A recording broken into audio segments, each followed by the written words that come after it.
What's up, motherfuckers? All right, this is the second time or the third time. I don't know. Who cares?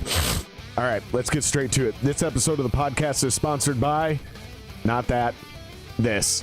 Shooter Lube, America's best gun care system. The new technology is in cleaning your gun better than ever. The new solvent is designed to penetrate deep into the metal, cleaning carbon buildup in less time than other leading solvents. I don't know if it actually cleans it in less time, but the shit does work. I use this shit to clean my guns. I fucking love this shit.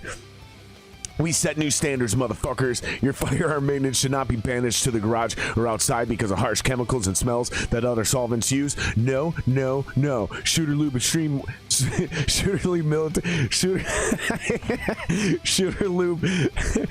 Lube military grade weapons cleaning solvent is simply the best. It's odorless, no water, fully evaporates, leaves no residue, has no hazardous ingredients per the EPA, has a high flash point, non-corrosive, it does not freeze, and it's not flammable. The Extreme's weapons oil, guess what? It's different. It's built different. With the new cutting edge technology, quiet! Gotta yell at my dog. Sorry, guys. With the new cutting edge technology, we're creating a new level of gun lubrication.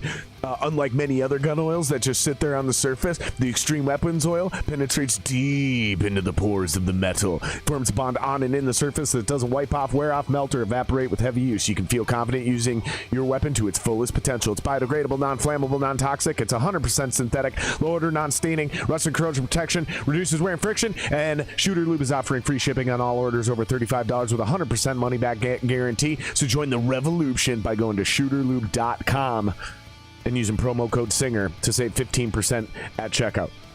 This episode of the podcast is also sponsored by WeHost.WernerElements.com. This is where I host my website. Go to WernerElements.com or go to WeHost.WernerElements.com. Using promo code SINGER at checkout for less than $100, you get a free domain registration, a year's worth of hosting, unlimited emails, unlimited bandwidth, unlimited storage space, the whole 9 yards. Absolutely phenomenal company. Make sure you guys go check those guys out, especially if you're a local band or a local artist or a local comedian or a small business. That's what they really specialize in. They really focus on hooking up with those type of people and helping you guys grow your vision from the ground up. So make sure you guys go do that right away. All right, enough with the promos. My episode for today, my guests for today is the voluptuous the voluptuous Joe Bjornrud and the romantically rotund Joe DeRocher, and I am so excited because they're actually coming into the studio right now as I'm reading this. So with no further ado, we're gonna start the podcast. Welcome to the show, the Revenant Soul Boys. They are back.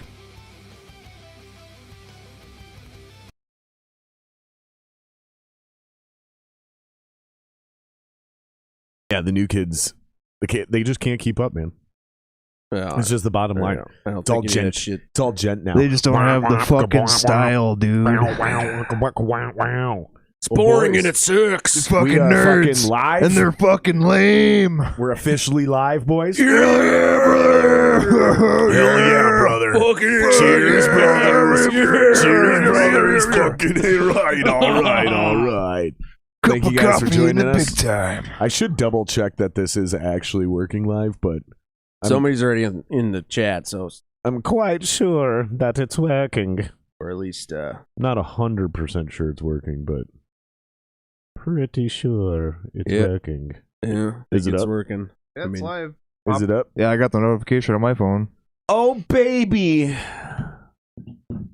I'm 100% sure it's working. All right. Oh, yeah. Well, thank you, boys.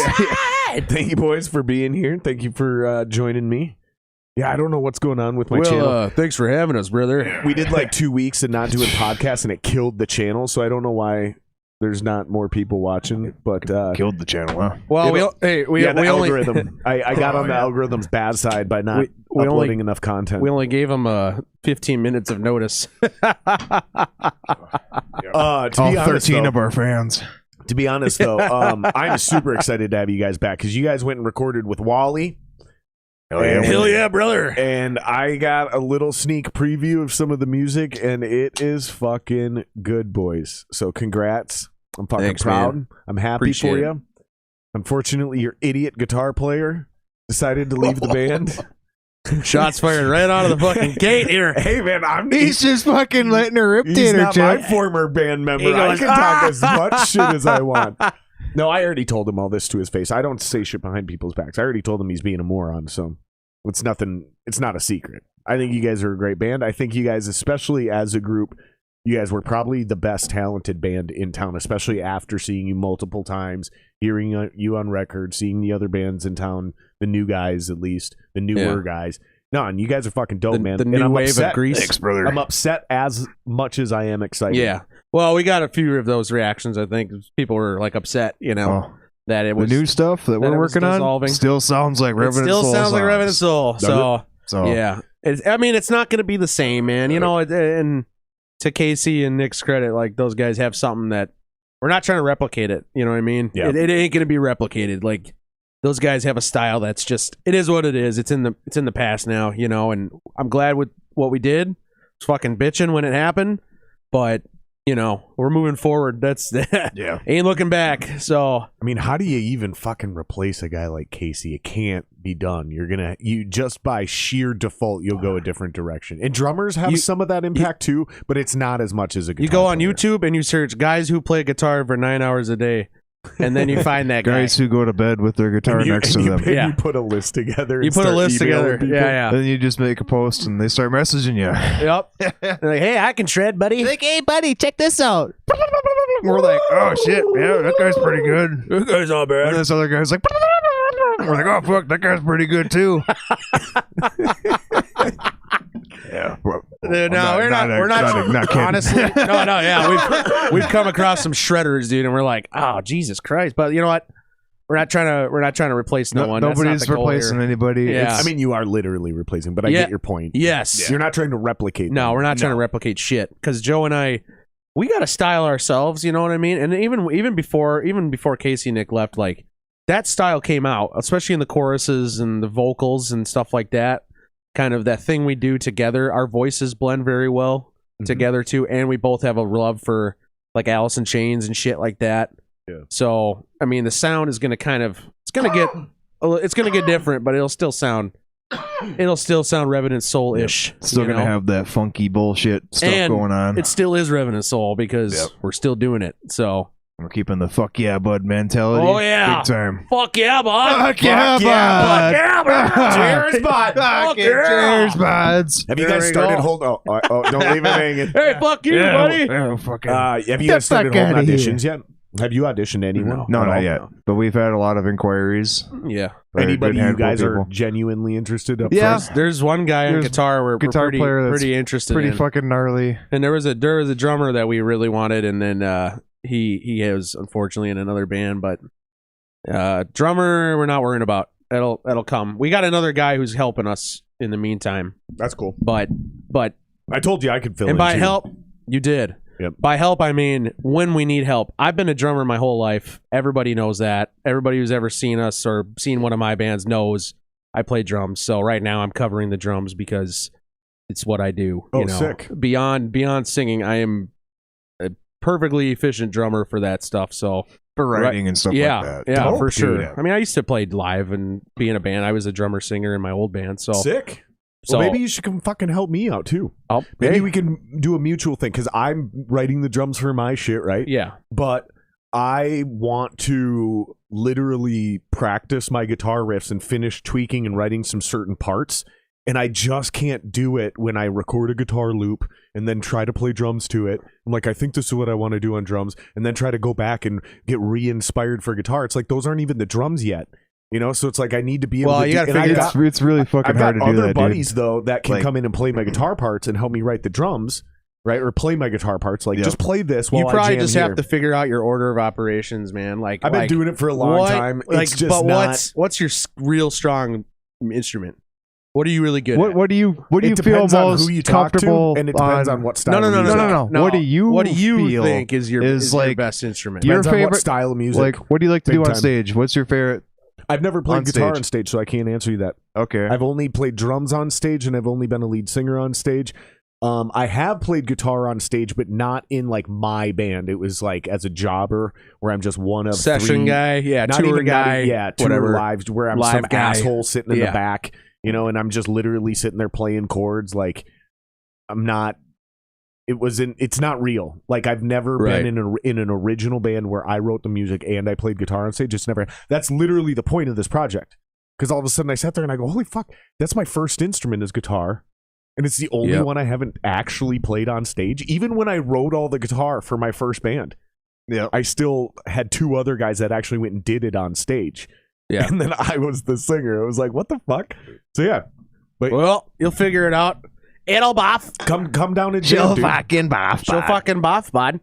She'll fucking buff out. Bud. She'll just fucking buff out, bud. Hey, when in doubt, she'll buff out.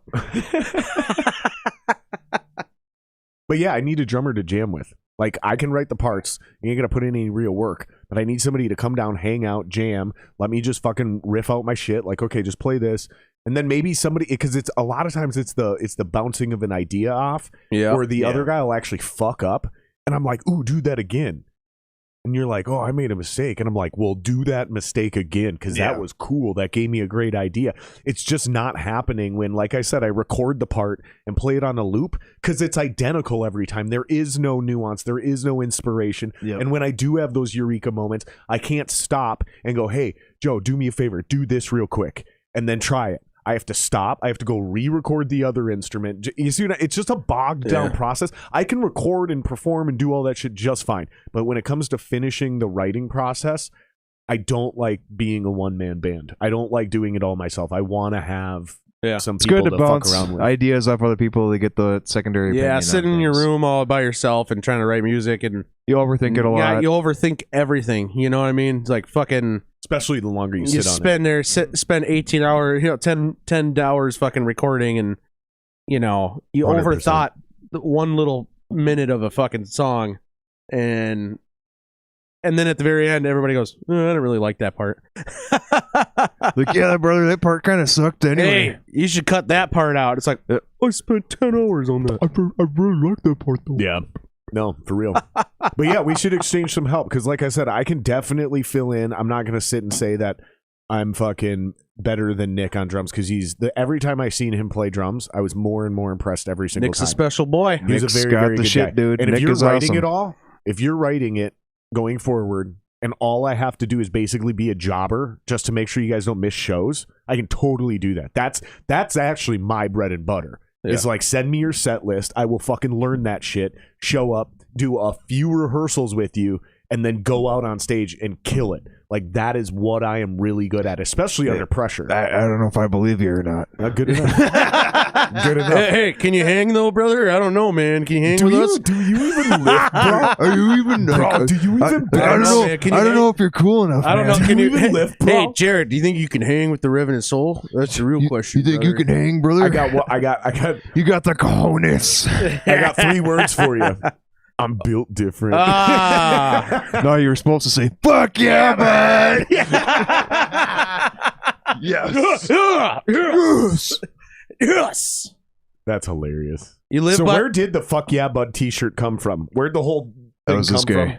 Was that you guys like sitting down like, we need like a fucking... I actually remember where it's the exact moment it started. We were practicing. I mean, I'm not going to lie. A lot of that shit comes from Trailer Park Boys for me. Like, that's, you know, hey, what the fuck's up, buddy? You know, hey, buddy. For me, it comes from Letterkenny. Decent. I was just going to say, he's a big Letterkenny guy. I'm a big Trailer Park Boys guy. And we just combined it. Some stupid bullshit. You know, Jamie. Jamie from Trailer Park Boys is the Amish dude in Letterkenny, right? You know that, right? Okay. We were practicing one day, and I just remember after the song, it was going really well. I just remember saying after every song, it was like, fuck yeah, bud. Like, every time. It was just like, fuck yeah, bud. And it was like this rehearsal before our first show as that lineup. That's awesome. You know, as like the new lineup of Revenant Soul, like fucking 2 years ago. That's sick, dude. And then it was like, it became our slogan thing, you know, and, you know, now it's become our whole thing. So, well, you know, part of our thing. Now it's like a lifestyle. Now it's a life. Yeah, I like we it, pitch though. it as a lifestyle, man. It's like live by the fuck yeah, bud. Die by the fuck yeah, bud. It's the FYB, brother. The fuck, you know, like the fuck yeah, bud chapter. You gotta be with the FYB Minneapolis chapter. like, you know why? Because we're built different. We're built different. Bunch of WC dumbasses, brother. If you're not part of the fuck about, you're a fucking loser. You're just a fucking dummy.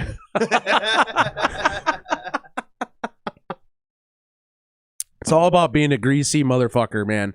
That's all it is at the end of Just the like day. 80s wrestling, fucking Like hyped Randy up garbage. Savage, yeah, like Macho Man shit. You Yeah. know, just beer drinking good time, dude. That's Yeah. I mean, you've seen us live. You know what we do. You know, it's not. You know, it's beer drinking good time shit. We're not all Yeah. like, oh, this song has a lot of meaning to my heart. This is about. This is about my dog that pooped on the step the other day, but I still love him. I really mean it. I think you should write that song now. Yeah, it's like and you should introduce it. yeah. Let's do it. Let's do it. We'll call And I it. really love him. You know, we'll call it "The Dog Took a Shit." He made me mad, but I still love him. Yeah, name, it'll- it shit in your shoes. That's what you yeah, should name and it. they'll have a really genty breakdown in the middle.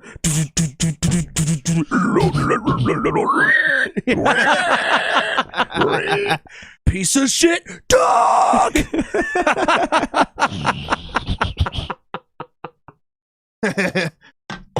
Just some dumbass like dubstep breakdown in the middle of it. Yep. You know what? That actually brings up a great question I had for you guys. Do you guys have any rules, like any boundaries No. when you're writing? Like, do you have philosophies or like styles you're trying No. to stay within? Nope. We So don't. if you came up with we- a it's straight like, up if like we write funk up something part or a pop oh yeah part, yeah dude and like it works, you're I- putting that in. like Yeah. I'm hugely influenced by funk bands like Yeah. Tower Power Yeah. and like Stevie Wonder and like all of that stuff from like the early 70s and shit like that. Like I love that stuff. Isn't that almost a prerequisite being a bass player? Yeah. Like if you don't Yeah. like or I respect wasn't like funk, that you're before not I really started a playing bass bass. player. But I know a lot of You know bass what I mean? players who are like super proggy, you know, and this is the only this all they fit in that line, you know, and they don't do funk, they don't do jazz. You Are you either- saying proggy Okay. like Les Claypool, Primus proggy? No, because Les Claypool is still a funky, That's what I was gonna groovy say. guy. No, That's what I'm I was talking gonna like say. Tool. That's exactly where I was going. Talking with like Tool, like that kind of like even though I love Tool. Tool's fucking awesome. it. Right. But like And there are it is a great a bass lot of player. bass players who are just they mimic Tool, you know what I mean? There's like definitely they a base split. their bass off of that style of, you know, off time, you know, fucking super complex bass stuff, you know, and it's like it's all cool. I'm Johnny not Young ripping from on There's Dream just Theater. not enough tools is for really those type proggy. of bass players to be in, though. Exactly, man. Tool's its own thing. Like Yeah. there's not going to be another Tool, you know? And if you try to do that, you're a fucking tool. You're a fucking you're a tool- toolbox. You're fucking lame. You're a toolbox. toolbox. You fucking wrench. box of shit. Yeah. Yeah, fuck you. So the new album drops when? Friday. Friday, brother. This Friday. You guys pumped? Yeah. Oh yeah, big time. We're gonna Yeah. be throwing a big ass You know what? party. Nah. Hold on. We're gonna be greasing up big time. Let's give our holy thanks to Brother Wally. Brother Wally. Brother Wally himself, man. Yeah. Brother Brian. For Brother Brian hospitality. over at Wheelhouse Studios. Those guys are awesome. Or Cheers to Father- those sorry. guys. Treating us like gold. Father and- Brian. Yeah, Father Brian. Father and Brian, Brother Wally, and Yep. Cousin I'd love to Randy. be- Jester Randy. And I would love to take credit for making that whole thing happen, but I wasn't the only one You can't. in Wally's No, ear. you There weren't. was another guy or You weren't. two. in No, no, no. Wally's There ear. Todd was like- Jameson. there was like Todd- fucking the Stormbreaker guys were talking to us about that shit too. Yep. Like I we know had a handful of motherfuckers who dudes. were- It was like okay, let's just do it. and Fuck then it. Wally told us. And we oh, were hey, we were yeah, I really got you, digging on pal. the stuff that we were hearing from the shit that Wally was putting out. with all Wally these other actually told bands. us when we came over there for the first time. He said, he's like, people were telling me to work with you guys. A lot of people, you know. So it was a mutual. It was like Yeah. a whole circle of people saying. And Wally, you've heard the tunes allegedly. I've heard a couple. I He- heard snippets that you guys have put online. Yep. And then I heard one track, and I don't even know if it was finished, like if it was actually mixed I and think mastered. it was. I think it was. He probably Uh, sent you one of the he finishes. probably It was sent you probably one. mixed. I don't know No, if it had it been was. mastered Yeah, yet. It was probably mixed, but I don't think it had been mastered. It could have been mastered. I don't If know. it's the one you just sent me, a week ago. It Um, was like 2 weeks ago. I He think that was finished done. them up pretty quick because he pretty much nailed it right on the head. Like we didn't really have much of any notes at all. Like after he like sent us the shit, Yeah. he's it was so like good, it dude. was just tiny stuff. Well, I And think he's the right guy for us. You He's know. such a good producer. he captured what Is it? No, that's we not were it. going for. Yeah, he knew what we were going for. We wanted us We wanted a Place we live call feel. home. Place we call home. Okay, yeah. Yeah. He knew. We told him we wanted you to capture what we sound like live. Yep. You know, and you listen to that song like "Place We Call Home" or like any of the other ones. Like It's pretty much how it sounds live. we didn't even use a click when we recorded, other than for just the drums. Drums. The drums track to a Nick click. recorded do a click and then And- he turned them off. He like Yeah, but he didn't even edit the drums He or didn't really nothing. edit much. You know, he just Like he just left them. Like if you listen to it, like there's like times where it pushes and pulls with the drums up from the click, and we played to that when we recorded, and I think that really helped kind of capture Yeah. that live feel, live kind of thing. Yep. I mean, it just you guys just sound. I mean, you guys are a great band, and you finally sound like a great band. Sound like a great band. Yeah. because your performance had been shown on the previous recording last time I had you guys on, and we King played of the your- World. Yeah, Yeah. That Like, was with it was clear you guys were a great band, but that you was with didn't Ian sound Combs. like a great band. Yeah. Like your sound hadn't been captured on record yet. As good as it was, this is different. This is different now. This is a different vibe. And I mean, I think we were It given, was a good sound from Ian, but it wasn't like our sound. I mean, the quality was great. Yeah. You know, Ian does a good job. He's a great I guy. mean, Awesome to work fucking- with. Killer fucking guy. Yeah. Dude. Shout out to Bert B. Oh, fuck yeah. Yeah, Fucking Bert in the house, dudes. Oh, yeah. Fuck yeah, bud. We're having a party tonight, smoking some cigars, Bert, you drinking gotta some beers. fucking get her done, bud. Get after it, bud. So who's Bert B? That's the sound guy for the issue. Make sure, nice. tell Ryan Wait, to wait. turn up his mids, bud. I'm not going to say sound guy. He's a sound professional, all right? He's a sound person. Yeah. Like No, he's You a guys sound. Rick and No, Morty- dude, Bird is Rick and fucking Morty fans? awesome. Bert's fucking Are great. you He's guys great. Rick and Morty fans? I don't really watch Rick and Morty. No. A couple times I've dabbled with it. Sound person is never Yeah. mind. Bird person, never mind. Well, you- It was a bad stretch. Look at this guy. It He's wasn't going to be trying to funny. bring if it, you he's guys bringing didn't up know. some lame bullshit. Bringing up some bullshit. What a fucking loser, bud. Hey, Rick and Morty sucks. Rick and Morty fucking sucks. All the Rick and Morty fans right now are like, fuck you guys. They're just Rubbing his soul. unsubscribing as Unsubscribe. fast as they Oh. River can. Soul sucks. I hate those guys. Well, Fuck 'em. They know we're just trolling. They know. No, Bert's a great guy. Thanks for coming in, hanging out, Bert. Appreciate it, man. Thanks Bert- for subscribing. Bert's, obviously. Bert's a hell of a fucking sound engineer. He Shout out to Colin Gibbs. Colin Gibbs. Shit, here we The go. Grease. Hey, let's get a cheers for fucking CB Gibbs, fucking CB Ripcock Gibbs. in the house, Fuck buds. yeah. Show me that butthole. Show me that butthole, brother. Show me your butthole, baby. You ever seen that shirt he I wears? said that to my wife on the first night. On the first night we went on a date. Our first date, I looked at my wife and we were drunk. I took her out. Show me I that took her out. butthole, We baby. got wasted. And I was like, show me your butthole, baby. And she was like, no. She's like, you're a pig. From that moment, Jared knew. Fucking male. Yeah. I was like, okay. He's like, oh man, might be worth marrying. she showed me was that the first butthole. sign. He's like, yeah, I'm She said gonna no go- to the butthole. He All pulls- right. Wife George, I'm material. gonna get up in them guts. He pulls a ring out the fucking out of his pocket. He's like, He like drops it on the ground and it's like a pile of shit. He's like, oh fuck. Wipe, I'm gonna wipe that off real quick. There you go, baby. We said we get married.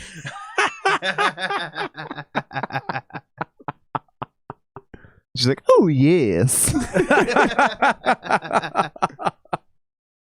oh, dude, old Nick J in the fucking house too. We got the doggy boy, the Nick- damn chicken, the Nicarino, Palarino, heckin' Pellerino, fucking Frienderino. El Cocarino, Shout fucking out to chicken Nick. boy. Hey, thanks for coming in and hanging out, boys.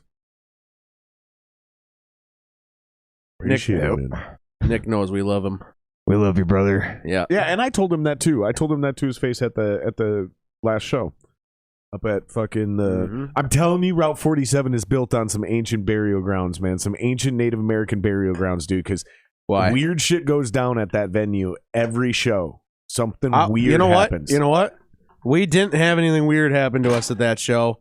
That And show, that was fucking fantastic. Really? it went so Yeah. well. It was like the best Everything was show. good? Everything was good. We could hear everything phenomenal on stage. Spam- Fucking Spanbauer Spanbauer hooked killed it it up. for us on stage, dude. Oh, Like, I'm not talking about like shit like that. there was nothing weird on stage. I'm talking Nope. about people in the crowd. Like weird shit goes down. Like people getting weird, Yeah. like fights or arguments or somebody fucking passes out, people are puking, like something weird happens at that place show. just emits grease. Hey man, and the people just they just love the grease that comes out of it, and they just vibe off of it. And they let it get to the point where the fucking brim is full and she's spilling out.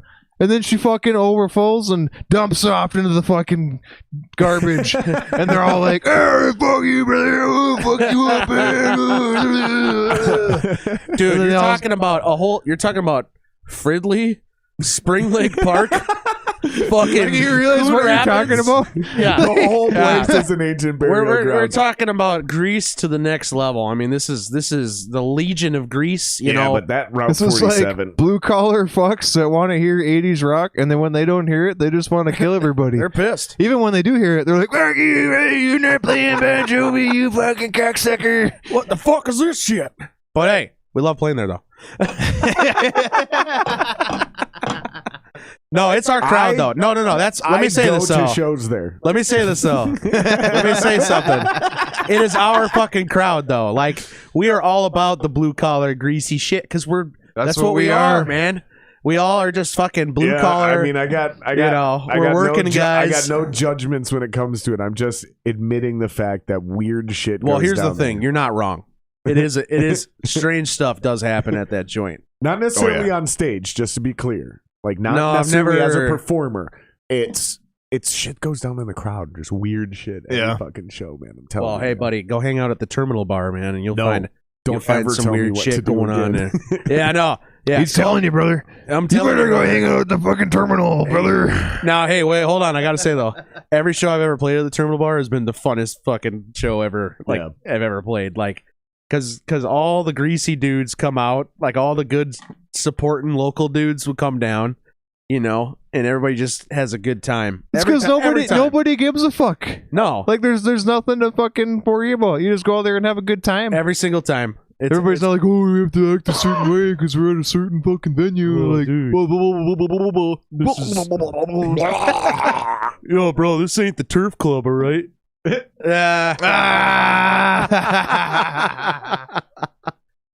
We love playing there too. We love all the venues, you guys. Hey, just make sure you bring your mask and your. Colin Gibbs just goes, oh boy. Yeah. Every time we play at those places, everybody has a good time, including the staff, and we all have a great time together. You know, so absolutely.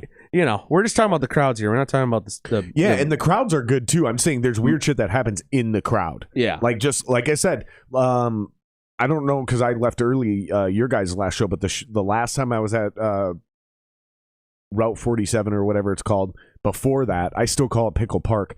One of the band members' girlfriends got roofied and had to get taken to the hospital. Oh shit! Like, I didn't know about that shit. And then the time before that happens a lot, darn. I'm telling you, dude. And that's the shit I'm talking about. Like, it's a good night. Everybody's having a good time. But just something weird goes down every fucking night at that show, like a big bar thing, or at that venue. You know, that's actually a really big problem with fucking venues and bars. I've heard about Minnesota, that too, dude. Because I've known quite a few people that have gotten roofied at shows. I've been roofied twice, especially when you go down to That's why you gotta watch your fucking drink and watch who's making your drink and And anybody who's doing that shit is a piece of shit. Yeah, if you're doing that shit, deserves to get their ass kicked. Go fuck yourself. Like that. If you're a dude and you're fucking roofing people and putting pills in people's drinks, you're a piece of shit. I mean, it's one thing. You deserve to get your ass whooped, boy. It's all in good fun. If it's a grown ass man, you know him. And you ain't no fun, dude. And you drop a little acid in his drink. You know? No, he's a roofier. Maybe you drop a little Molly in his drink. Like me Exposed. and you, Canceled. I'm just saying, man. Yeah. Jared Some Cosby. of the best nights of my life. Jared Cosby, everybody. If it's a buddy, you know him. Maybe it's a little acid in his beer. A little LSD. Oh, Jared, I'm LSD. I got them pudding pops. You're the guy up at the bars. No, I've actually been roofied twice. Have you? Yep. It's probably one of your buddies fucking with you now, since you're talking that way. He goes, well, I woke up without my clothes on, so the roofie thing is. He's like, I woke up naked and Dalton was laying behind me. The roofie thing is like you have some nefarious intents if you're roofing people. So I agree with you. I agree with you. The people that are doing that shit are fucked up. You're a piece of shit if you're doing that. All jokes aside. All jokes aside. You know. You're the Molly, the dosing your buddy with Molly. That's a Bert Kreischer, Ari Shafir reference for all the people that are in the podcast. Not a big Bert Kreischer guy. I know you are. I know you are. Here's the thing. I'm treading waters here, man. But no, not at all. I'm not offended by. I don't somebody think that he's doesn't not like funny. him. I just think he's a little overrated.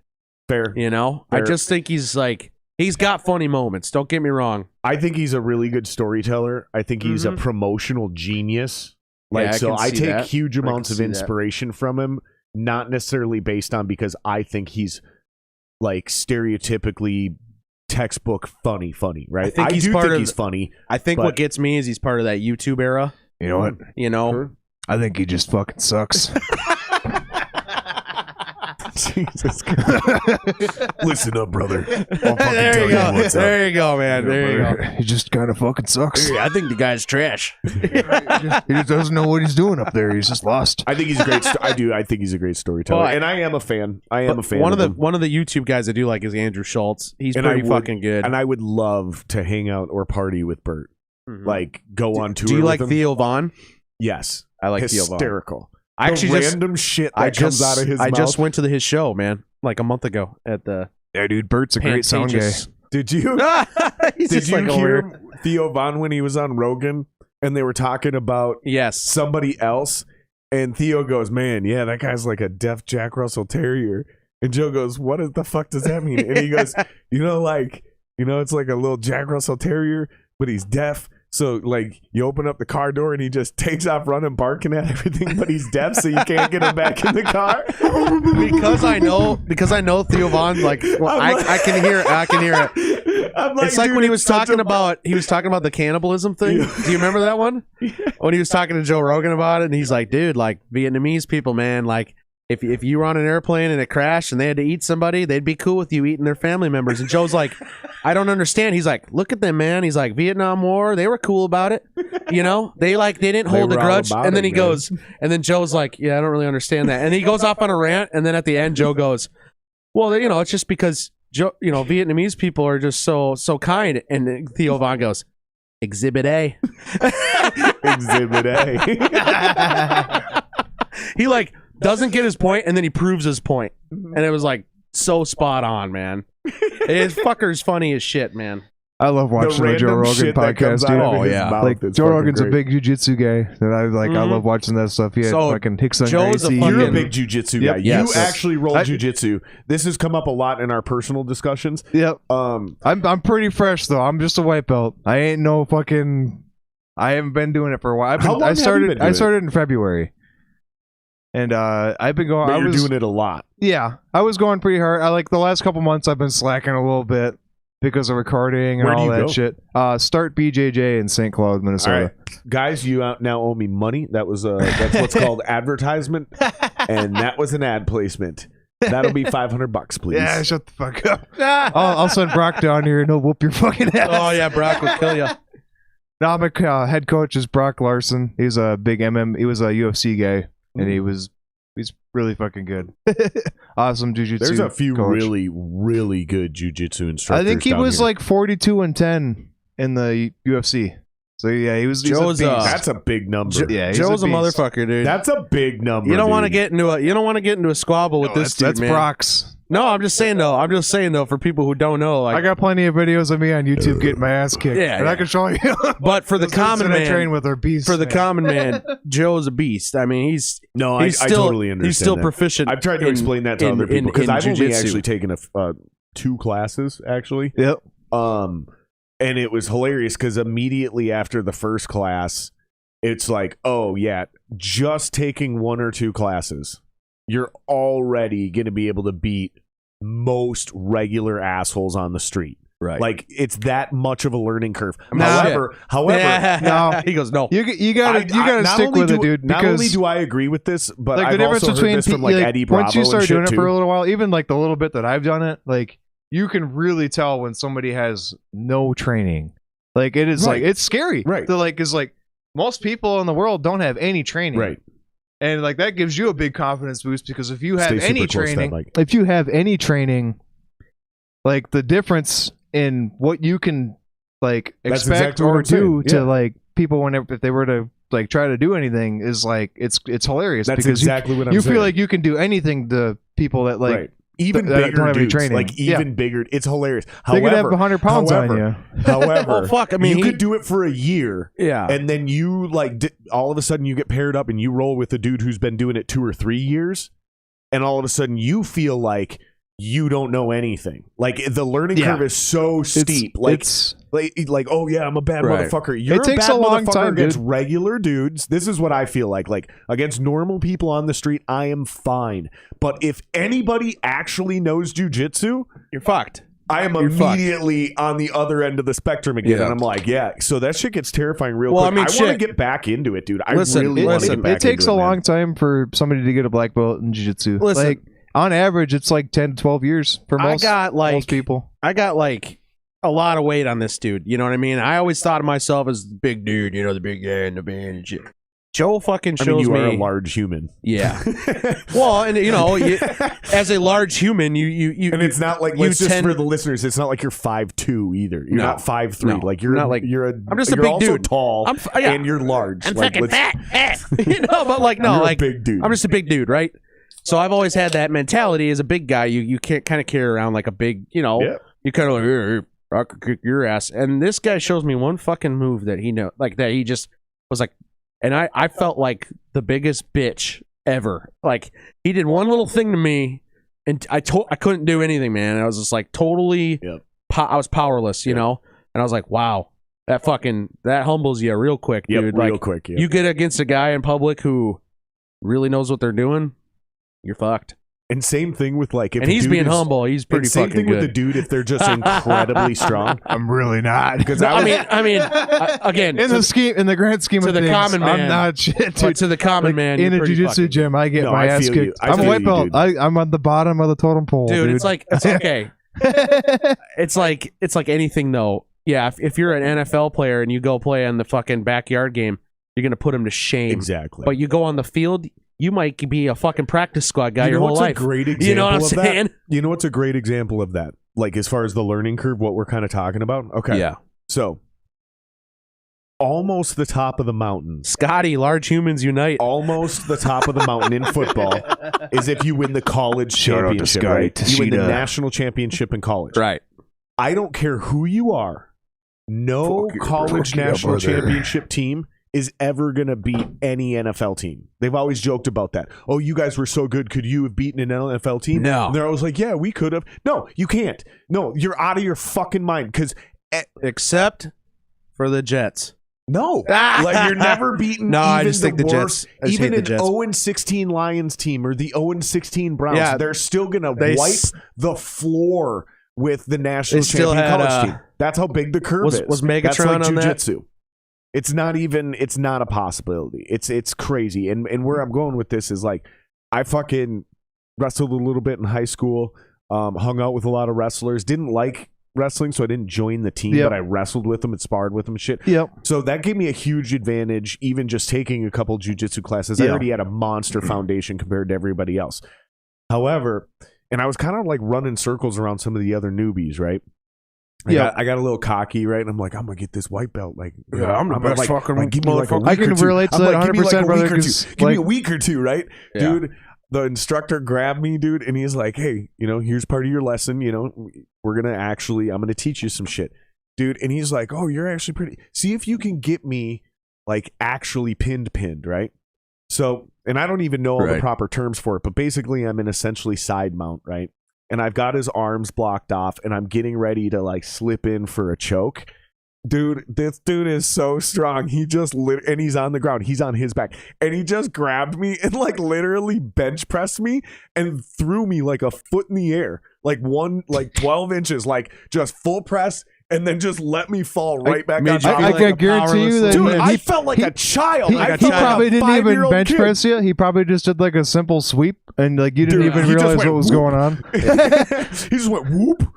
And I'm not a small person either. Like, I'm skinny, but I'm tall. I'm I think a lot of that shit has to do with leverage, man. Pounds. It's just like... I think it's just fucking leverage. Yeah, it's all leverage and like, you know... This dude picked up 180 pounds like I would lift up like a 2-year-old child. You gotta be strong, though. You can't be a fucking weakling. I mean... I felt like a 2 to a 5-year-old child, though.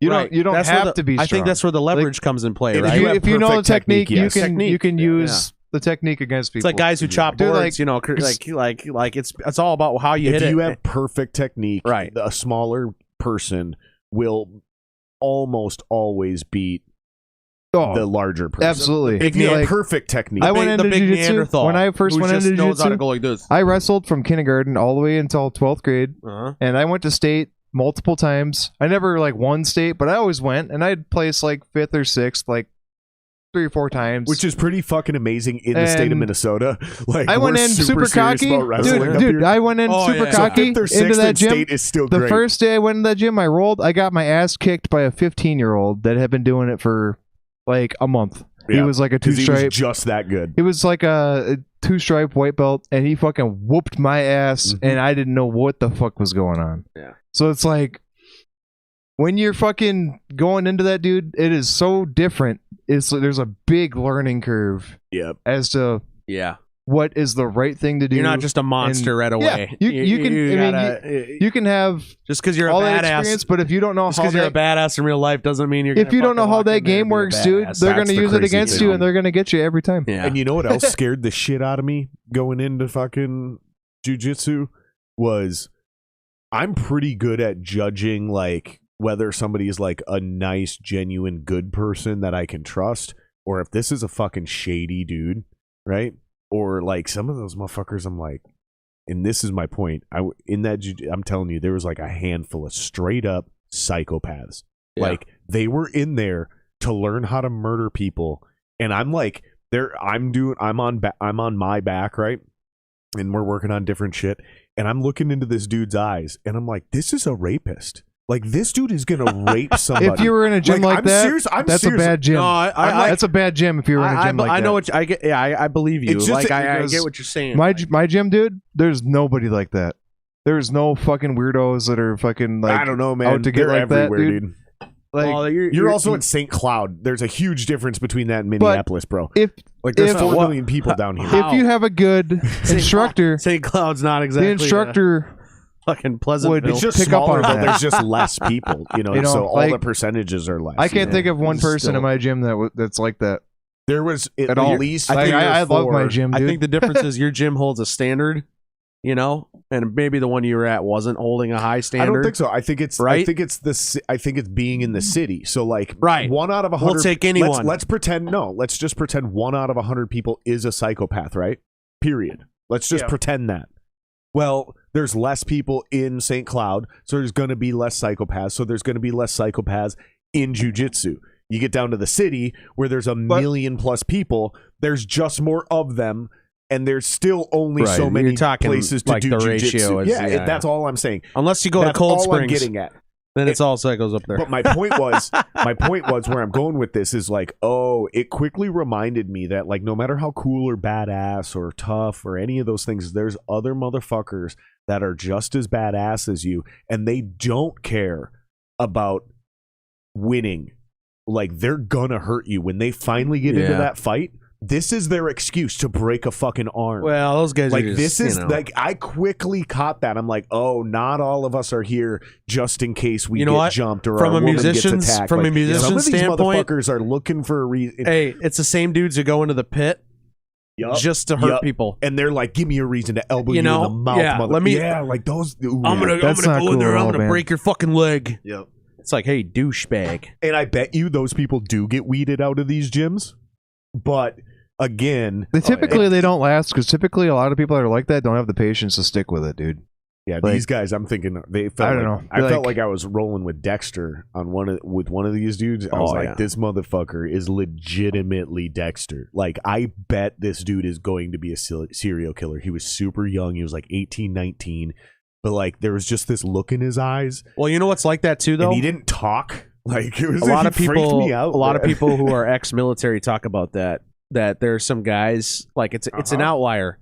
There's a small percentage of dudes in the military who are like psychopaths, you know, and those are the guys you hear about leaving exactly camp what you're talking about. and going on these rampages, or they just abuse it all. And it's a small percentage, you know. Like I got fucking mad It's respect kind of like the opposite of for a the armed serial forces, killer, man. But like, where they're like, "Oh, he was the nicest guy. You never would have suspected him." When Well, it's that's those how guys fucking Ted Bundy that do was. that shit, though, Yeah. when it's those guys, the military guys, everyone's like, "There's always something off about that motherfucker. I always knew something." well, you know what I because mean? they Like, got those dead Yeah, eyes, you know what I yeah. mean? And they're just out to kill. yeah. Again, that's a small percentage of the military. Most of the military is good fucking dudes who are badasses. I mean, it's a but small percentage of humanity. It's a let's small not- percentage of humanity, yeah.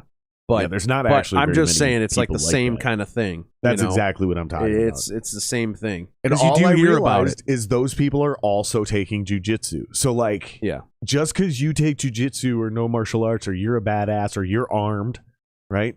There's also like creepy motherfuckers learning the same shit you are.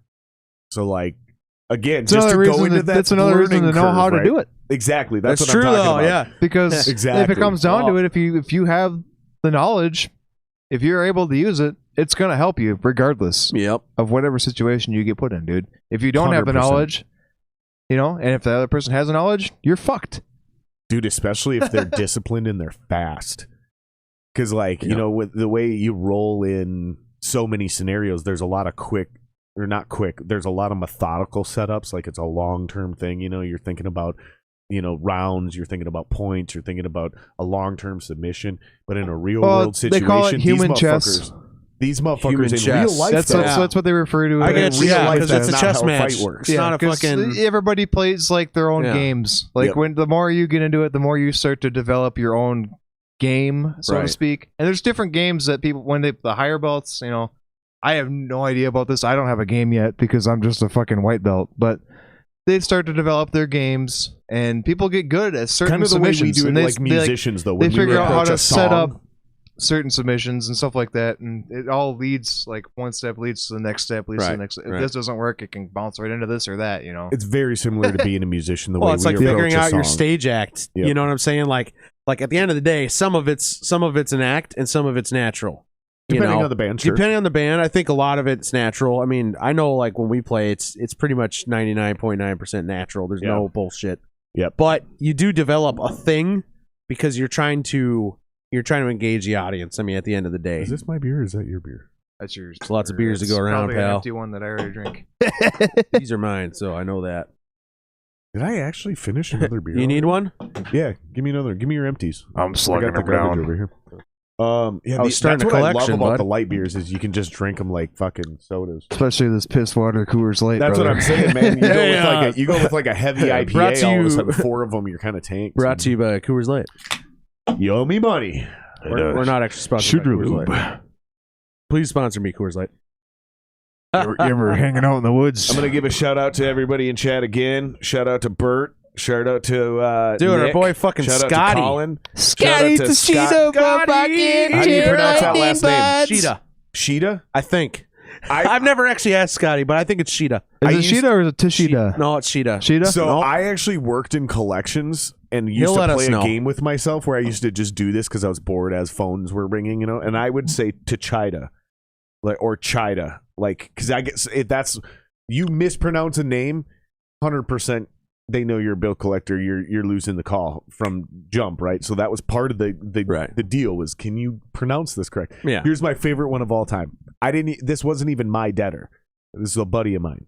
I want you to tell me how you would pronounce this name. L-A-hyphen-A.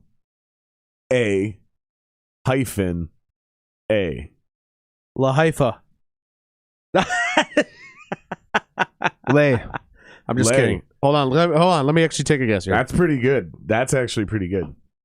Leia. What'd you say, La Haifa? Yeah, I was That's joking. pretty good. I was joking. Leia. Depends Leia. on the Leia? nationality.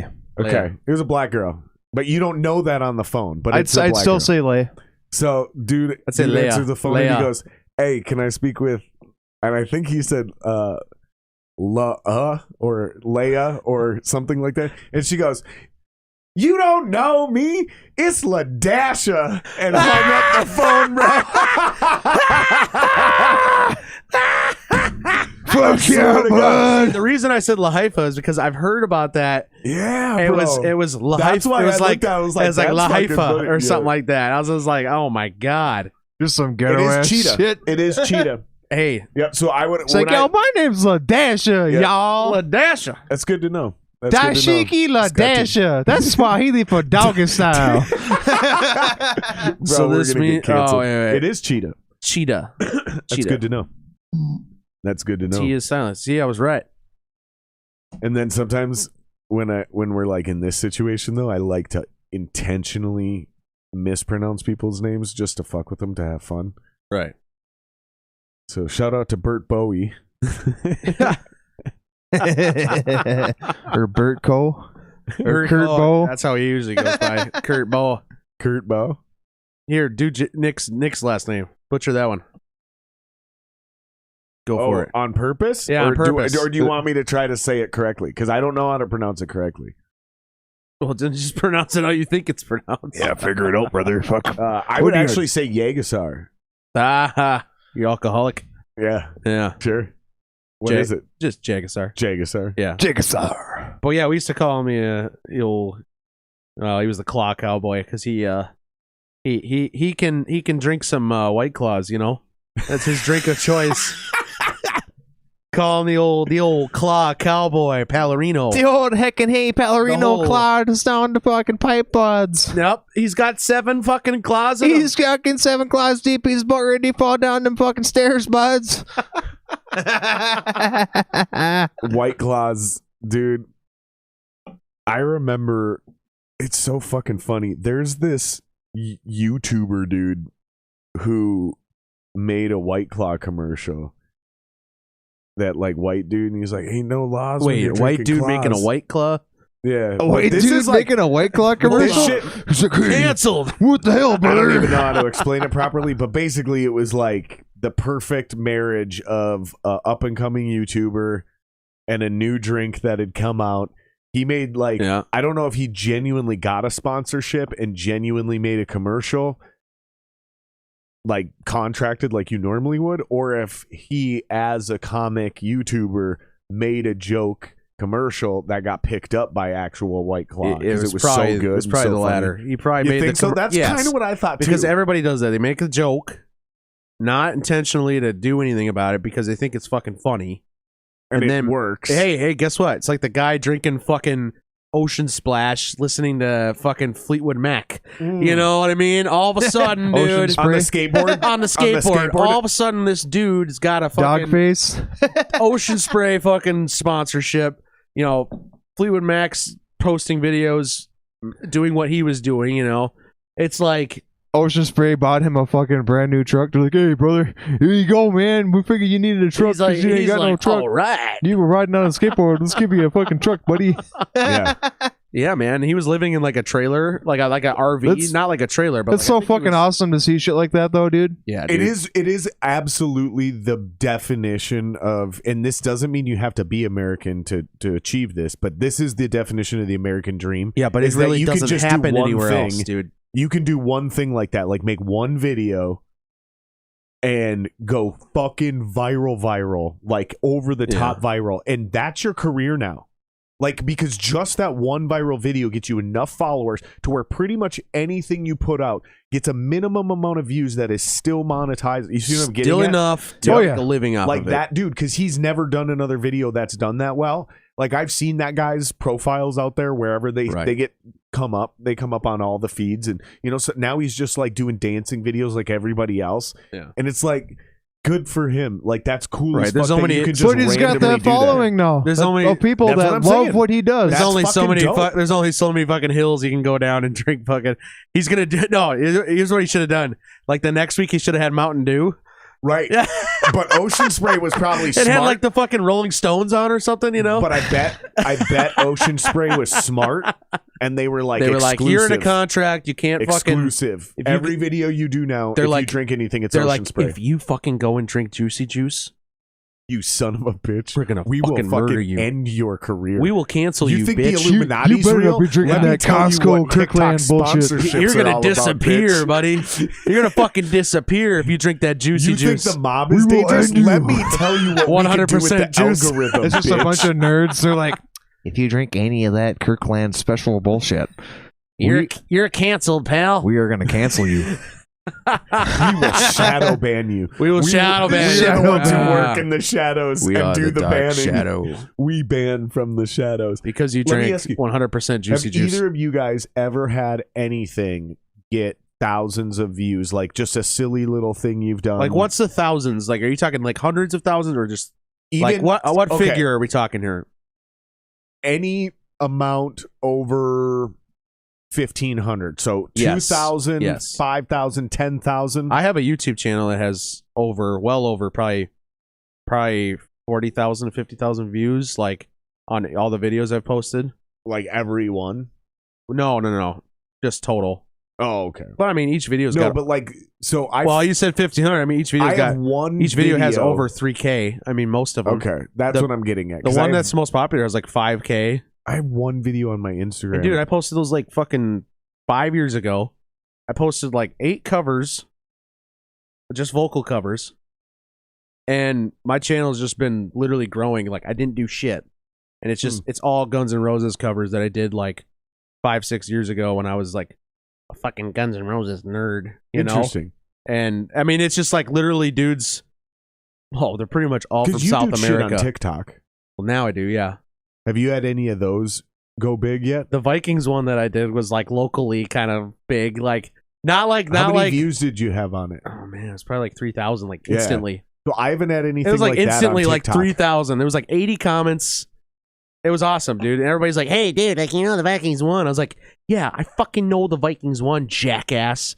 I know." The video was about being a Vikings fan and how shitty it is because it's so hard to be a Vikings fan, Right. you know? And they're all like, man. I'm like, dude, shut the fuck up. Like, I know the Vikings won. I watched the rest of the game, but Dude, that's how it goes online, you know? I have like Bunch all of my, fucking experts. all my Everybody's an video- expert. All Yep. my videos are kind of like all my stupid reels and TikToks and shit. You know, maybe they'll get close to 1,000. You know, Yeah. maybe. And I'm saying on a regular basis.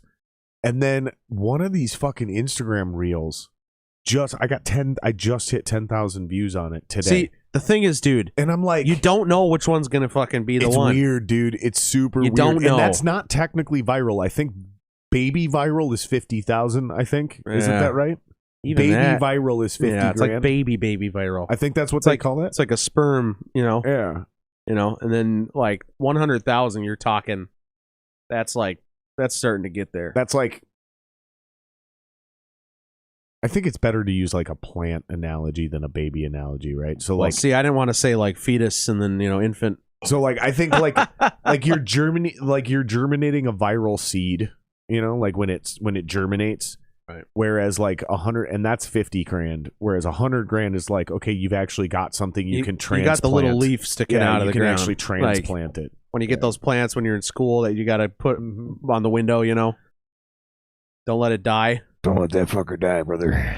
Don't let the motherfucker die. Hey, just drink ocean spray, brother. Ocean spray. Yeah. It's definitely not ocean spray. That's a Coors Light, brother. TM. Brought to you by Coors Light. Brought to you by That's mountain spray, Sugar brother. Lube. Mountain. That's mountain spray. When you're hanging out in the woods with your brothers and shooting Rockies. guns and jerking Cold off. as the Rockies, It's as cold brother. as the Rockies. It's Although- like they're pissing frozen urine into your yeah. mouth. No, it's the abominable snowman's up there just pissing. Abominable But it's snowman. frozen, so it Ice tastes cold beer Yeah. piss. good. It tastes better I because it's cold. watched Rudolph the Red-Nosed Reindeer last night. I bet you did. Here, bet you gave him that red nose, didn't you, brother? Hey, I want to know if you guys in the comments in the comment section, if you guys have any questions, because we're just kind of partying and hanging out, celebrating, We're just celebrating, partying. shooting the shit. That's all we're doing Like the whole this time, isn't brother. an interview. This is not No. an interview. This is why I love having you guys on the second time, is because there is no Well, Joe's lucky. like I have random questions. Joe just gets to the bring party, up. dude, because he hasn't Well, been on if you yet. guys got any questions, we can add. Yeah, no, we can definitely answer them. Yeah, and if random questions pop into my head, that's what I like about it, is I can just randomly ask them as you Yeah. guys remind me Yeah. shit, which I actually just reminded myself I do have one. So Go for it, bring brother. Bring me through. I want to do. It's like a 3-step thing. So the overall question is, I want to go through a stereotypical songwriting process. Like, how do you guys write songs? Who comes up with a first idea? How does that whole complementary situation work out? And then, after you guys answer that, I want to know about how each of you, like, take me through a day, like how you live a life as a musician, just a stereotypical day. You wake up, you do blah blah blah blah blah. You practice, you write, you do blah. So let's start with how does the writing process work? Because now it's just the two of you. Right. So this is very fresh. Sorry, I love you, Nick. I love you, Casey, but fuck you guys. You ain't in the band anymore. No, I'm just kidding. No. But they're not in the band anymore. So take me through a stereotypical creative we love them, writing, but songwriting process. It's very fresh. So I mean, so you're talking like the new aside. writing process, like not the old writing process. Yeah, like where does it come from? Because they're not in the band anymore, right? You're a great drummer. You're also the singer. Yep. You're an amazing bass player. Probably one of the best Joe I've can play ever guitar seen. real well too. So typically, between the two of us, the songs, there's a whole band. Where does the seed of a song start? Who brings it? It always starts with a guitar riff. Always. Almost always. Pretty much always. We'll have like a guitar idea. And honestly, between the two of us, so far, it's been both of us bringing in guitar riffs. Yeah. Like, that's how it's been. Both of us have been bringing in guitar riffs. And, like, I can play enough just to make riffs. Like, I'm not a fucking expert guitar player. But I know enough to make something sound interesting. Go ahead. You actually have some really good stuff that you've been writing. And, like, all right, enough with the dick sucking. Let's move on. We'll start with like it always starts with a guitar idea. It's like, but Jack Black. It's always a guitar idea. It's like one. He gives me like order and goes, "What do you want?" I had to like people always think like, "Oh, the singer can't write a guitar part. The guitar parts play shit." But no. He actually writes some pretty fucking interesting guitar parts because he doesn't play guitar like a guitar player. He plays it like a singer. That's legit. So like when he I play writes like something, a piano player because I'm a way better piano player. When he makes a guitar part, he makes it so it's something you can sing to really easily. So it makes it really easy to put lyrics on, and that like. And then Joe comes in and he makes it sound professional. We make it so like it fills in like it fills in like the. So you come up with like an idea. Say it's my riff. Joe will take it to the next level. Got you. Okay, I know exactly what you're talking about. But when Joe comes in with like this, so let's try to break this down just a little bit for the listeners. This is the first time we got together was last week, as Reverend Soul, as Joe and me, like just me and Joe. We wrote a whole song in just like an hour and a half, start to finish. Okay, Joe, so let's walk through. Joe brought in a funky riff, and it was just one riff. Okay. Yeah, it was actually the first time I ever played it because I never played it before we actually got together. He had it in his head. He came over. He played it. I went, that's pretty fucking cool. Let's keep working on it. So we start jamming. I'm on my keyboard because we're being quiet. I have a 4-year-old. We don't have his room sound like it's not fucking soundproof in there yet. We don't have any sound treatment in the room yet, so it's super fucking loud in the house. I have a 4-year-old. He's sleeping. Can't be super loud, but we can still fucking jam it out. I can play drums on my keyboards. Sure. On my keyboard, I know pretty exactly much what you're just talking about. good enough. Pretty much just as good as I can play drums anyway. So it's like, it sounds fine. Like we did it that way.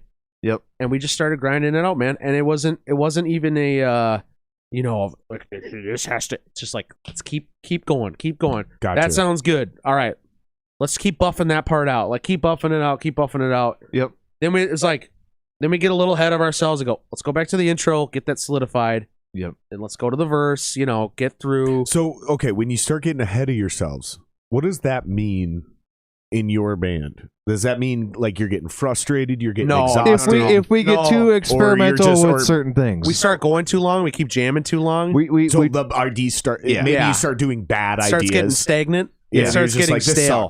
Listen back. It's just not. Let's try something else for the chorus. So what do you do? Let's try something else for this. Do you take a break?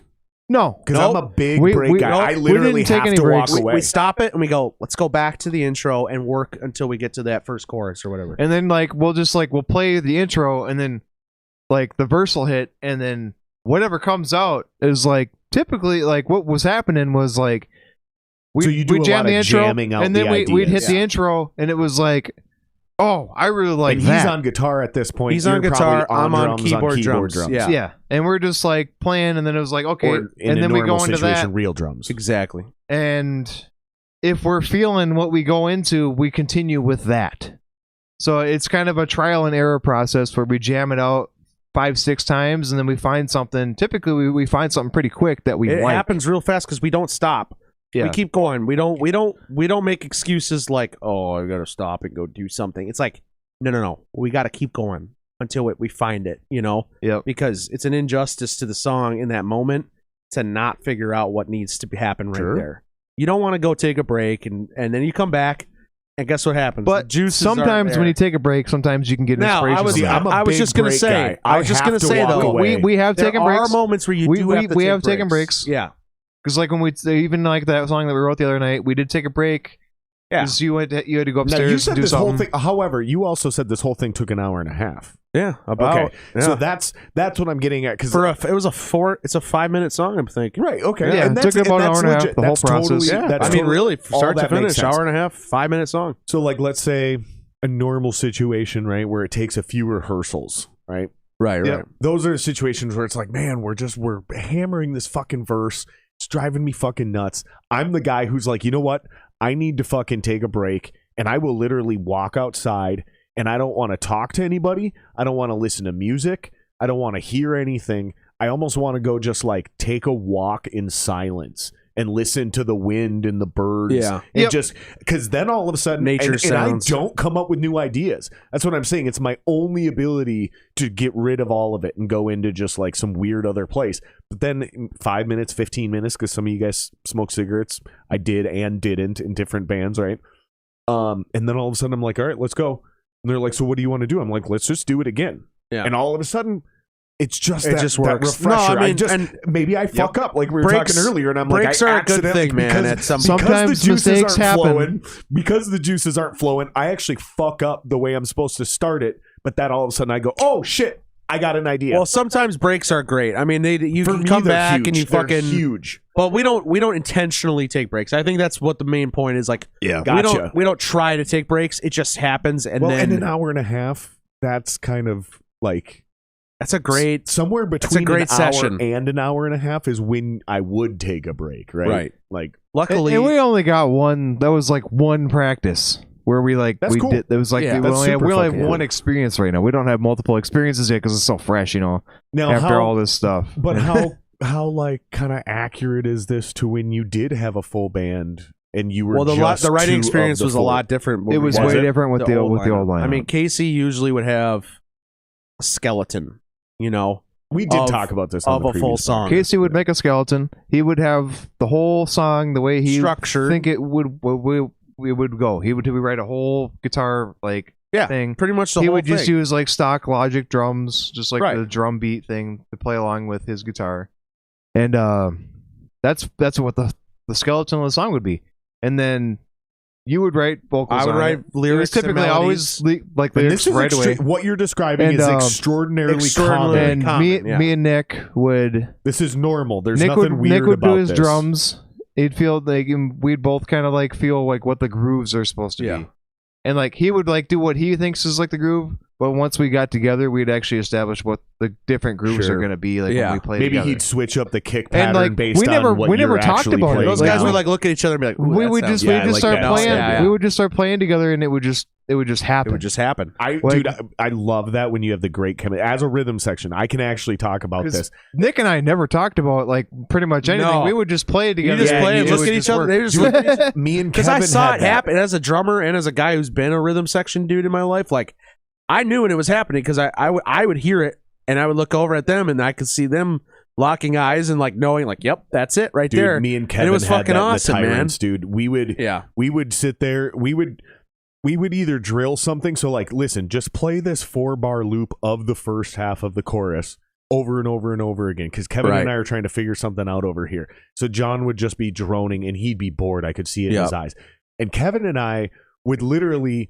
It's like this ebb and flow between, okay, I think I have a drum beat idea, but the groove you're playing on bass is also super dope. So like bar to bar, rep after rep, we'd go like, okay, he's going to sync up with me. But none of this was talked about. It was just like, and sometimes he'd play something and I'd stop what I'm doing and switch up my kick to match him. Just to match, and we'd do that for a little bit.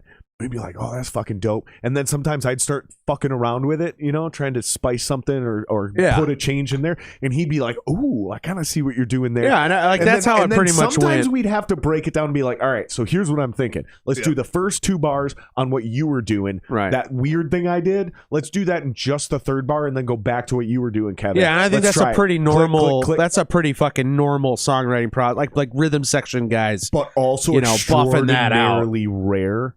Where that chemistry is legit. Yeah, you got to get the legit chemistry. We didn't even. We like never talked about the stuff that we did. We would just like do it. You and Nick are also better now than Kevin and I were when we were doing that. Like I had never played drums at all, and Kevin had never played bass in a band. So we were brand new. We weren't even very good at our instruments. So we had to kind of take that approach. You know what I mean? Yeah, that one's falling apart on you. That's the only thing that sucks with these, dude. Oh, it's all good. The thing about Joe and Nick is like you got 2 guys who are really good at what they do. So when they do find that and they're lock good up, together. Well, yeah, that's the thing. Because I've seen dope drummers and dope bass players that have but when zero he says chemistry. They didn't talk about it, you know what I'm talking about. But when he says like they didn't talk about it, they didn't fucking talk about it. Like it never was a discussion. That's a 1 in a million. These guys never ever talked about. I don't think any of us actually talked about shit in that band or in this band, in that lineup. Yeah, we didn't really talk about anything, man. I mean, it just was like, this is what I got. The songs would just kind of happen. They would just write themselves, man. And obviously, like again, Casey brought a good skeleton, a baseline to go off of. You know what I mean? And it was always.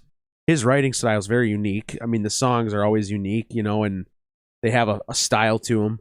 But we had to fill in the gaps, you know what I mean? And I always felt the duty. I would challenge any motherfucker to try to put vocals over Casey's guitar. Well, what you brought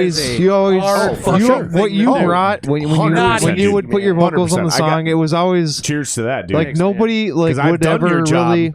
And I know what you mean. Like, I know what you brought. Because the stuff that you would bring was like very unique, and it was never what anybody expected the song to actually sound like. Right.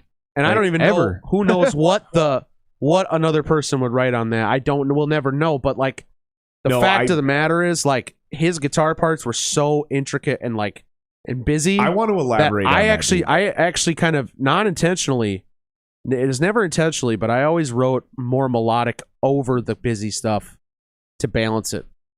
Because when you got it's like if you sing over that with some melody, it actually blends well. You know what I mean? Dude, brother. I want to elaborate on that. So I know exactly what you're referring to. I've talked about this with my old band. So there's I believe it or not, there is a record where you can actually hear me screaming and singing on the internet. Okay, it's on iTunes, believe it or not. What's it called? Not going to tell you. So what? I want to hear you fucking up. It's called the dog took a shit on the stairs. He's like, it's called gargling cock and balls. The truly loyal listeners of the podcast. The truly loyal listeners of the podcast, who like watch every episode and they're in the comment section and everything. It's been discussed. It's out these there. Fucks right here. So Monty and Scotty. Hey, Monty. Hey, hold on. Monty's, we got Monty in the chat. Monty fucking we gotta do a fucking cheers for the fucking Monty Ray bud. Oh, you fucking need a beer, bud. You need a beer. I heard the way that hit the ground. I need a beer. Hold on. As we're cheersing for Monty, I'm going to tell this. Yeah, I'm going to say this as we're cheersing for Monty because it amends your point before I forget. Hold on. We got to give a fuck yeah bud to Monty. And Scotty. Monty Ray and fucking Scotty Sheeta. Fuck yeah, bud. Yeah. I know exactly what you're talking about, dude. So the album I was on, I'd taken over for a previous vocalist. That's number one. The entire album had already been written. That's number two. And number three, this is the most important part. None of that shit was written for a vocalist to do anything with. It was a riff fest. Right. Now, here's the point. We dropped the ball as performers in the studio, and Ian Combs, of all people, actually polished that turd. Okay. Still, I'm not surprised about that. I am still humiliated by that He's pretty album. damn good at polishing turds. Good at polishing turds, man. I'm still humiliated by that album. However, the next singer that came in, whatever. The guy after him, though. So there was like 4 or 5 singers in that band. I was the second one.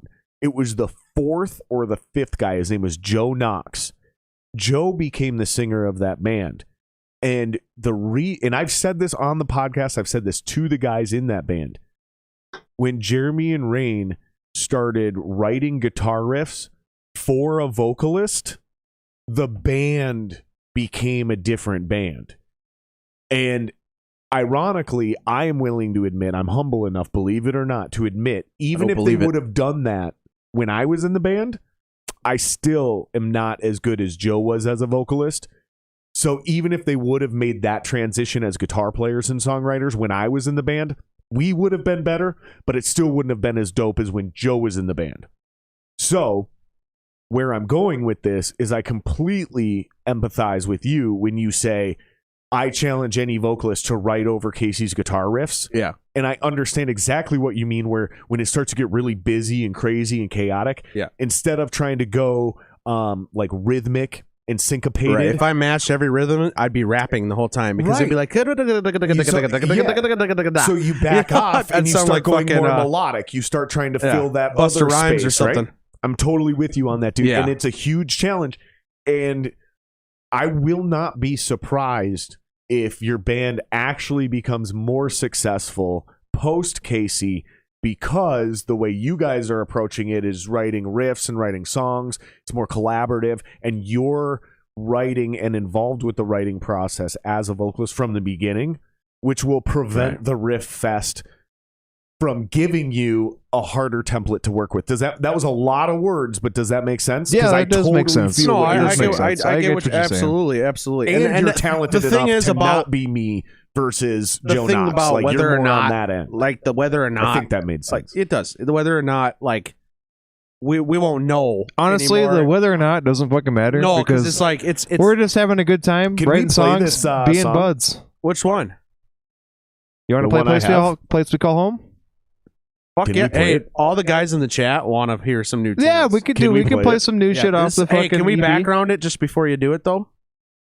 Yeah, let's talk about Place We Call Home. Yeah, for sure. So Place We Call Home is probably one of the. Oh man, what a great song to play live! First, like the Place We Call Home is probably one of my favorite songs to play live. Can I spot check before you? Yeah, I know what you're about to say. There's this spot in this song. Now, I have listened to this song. I've gotten drunk a few times since I've gotten this tune. That's what happens when you listen to Reverend Soul. Hey, no. I was already drinking. Greasy bitch. I was already drinking, right? Like, I was already on a vibe, right? And then I'm jamming down here all by myself.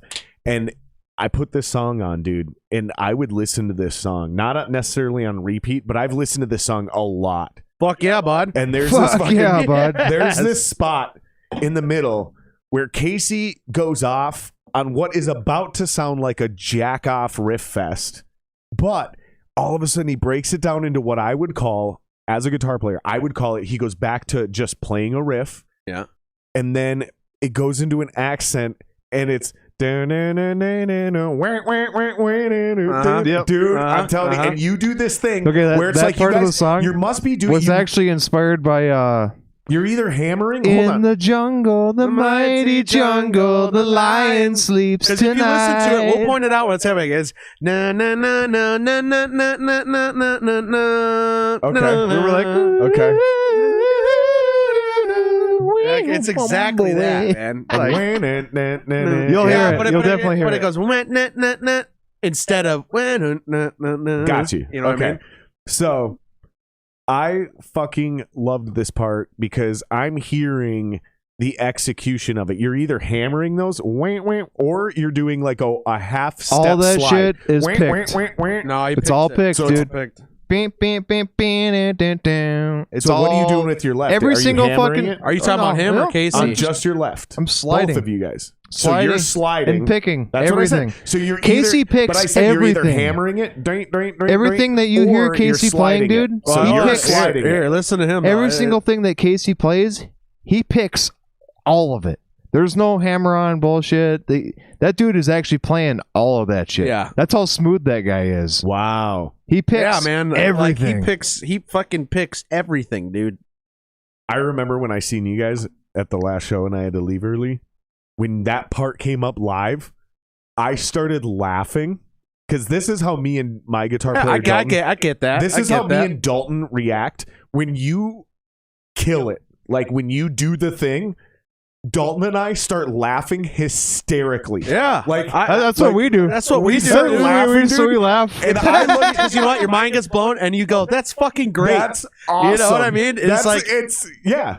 You look at each other, and you're just like, "I can't believe that just happened, man! Like, that's fucking great." And specifically the way Dalton and I laugh to and at each other in these moments. You're not laughing at it. You're laughing because you're fucking having such a experience in that moment. And it's a hysterical laugh. It's like that's insanity. Dude. That is so I can't good, tell you, we insane. fucking do that. Like, exactly. That's awesome. Yeah. Every time me and Casey would play that part of that song that you're talking about, we would look at each other with a stupid shit-eating grin and be like, oh yeah, here we go. Dude, you know how many dumb looks we gave each other? Like, especially those guys, but like, how many dumb looks we all gave each other because we're just happy about it? You know what I'm saying? Like, that was the best feeling, man.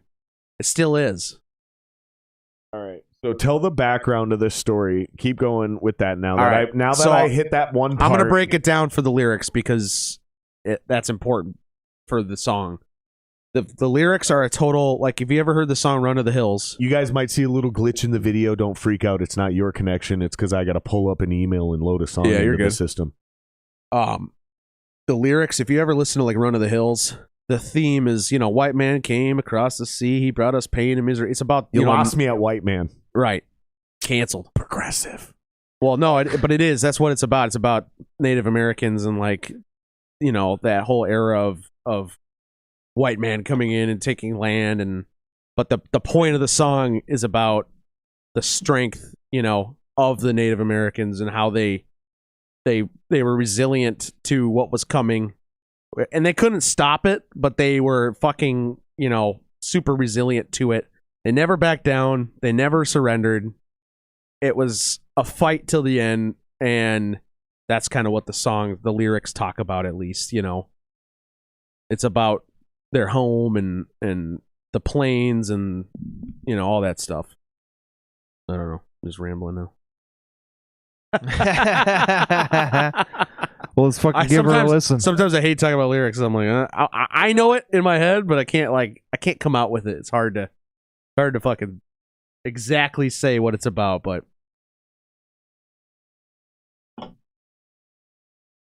anyway, that makes sense. If you hear the song, you'll know exactly what I'm talking about. It's going to take me a minute, so you guys can hang out and chat and and talk shit. I mean, musically wise, though, there's the best part of the songs in the before the last chorus, man. Oh man, there's an awesome there's a bar scene section in this song where there's like a bar fight, and Wally totally fucking nailed it. Wally on the just production. Yeah, how'd you record that? Joe and I went in the booth and we were just like, hell yeah, brother. Dude, that's why I texted you. I said, when you do this video, I demand I'm in this video. Yeah, but here's somewhere. the problem, though, Jared. Our band members are gone, so we can't do a video, dude. You know? Bullshit. No.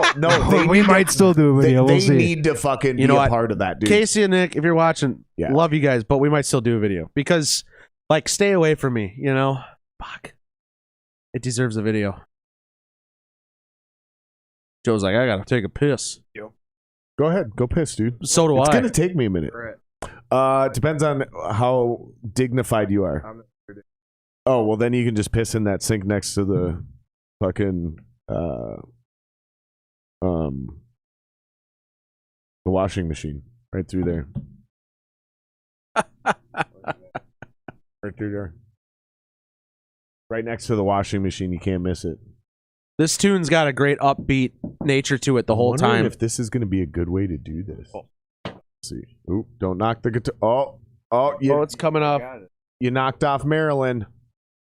Oh, you knocked down Marilyn. Oh, nice. That actually even looks straight, bro. All right. Oop. Let's do this. Go to main. Well, just to keep it going here, the song has a great upbeat nature to it the whole time. It doesn't falter. It's got a great rhythm to it. And we actually put in those claps at the beginning, and you'll hear it. Yeah. Okay.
Hell yeah, brothers! I hope you boys were listening. Yeah.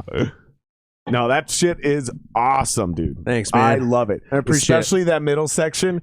If you like this song, dude, you're really gonna dig the EP.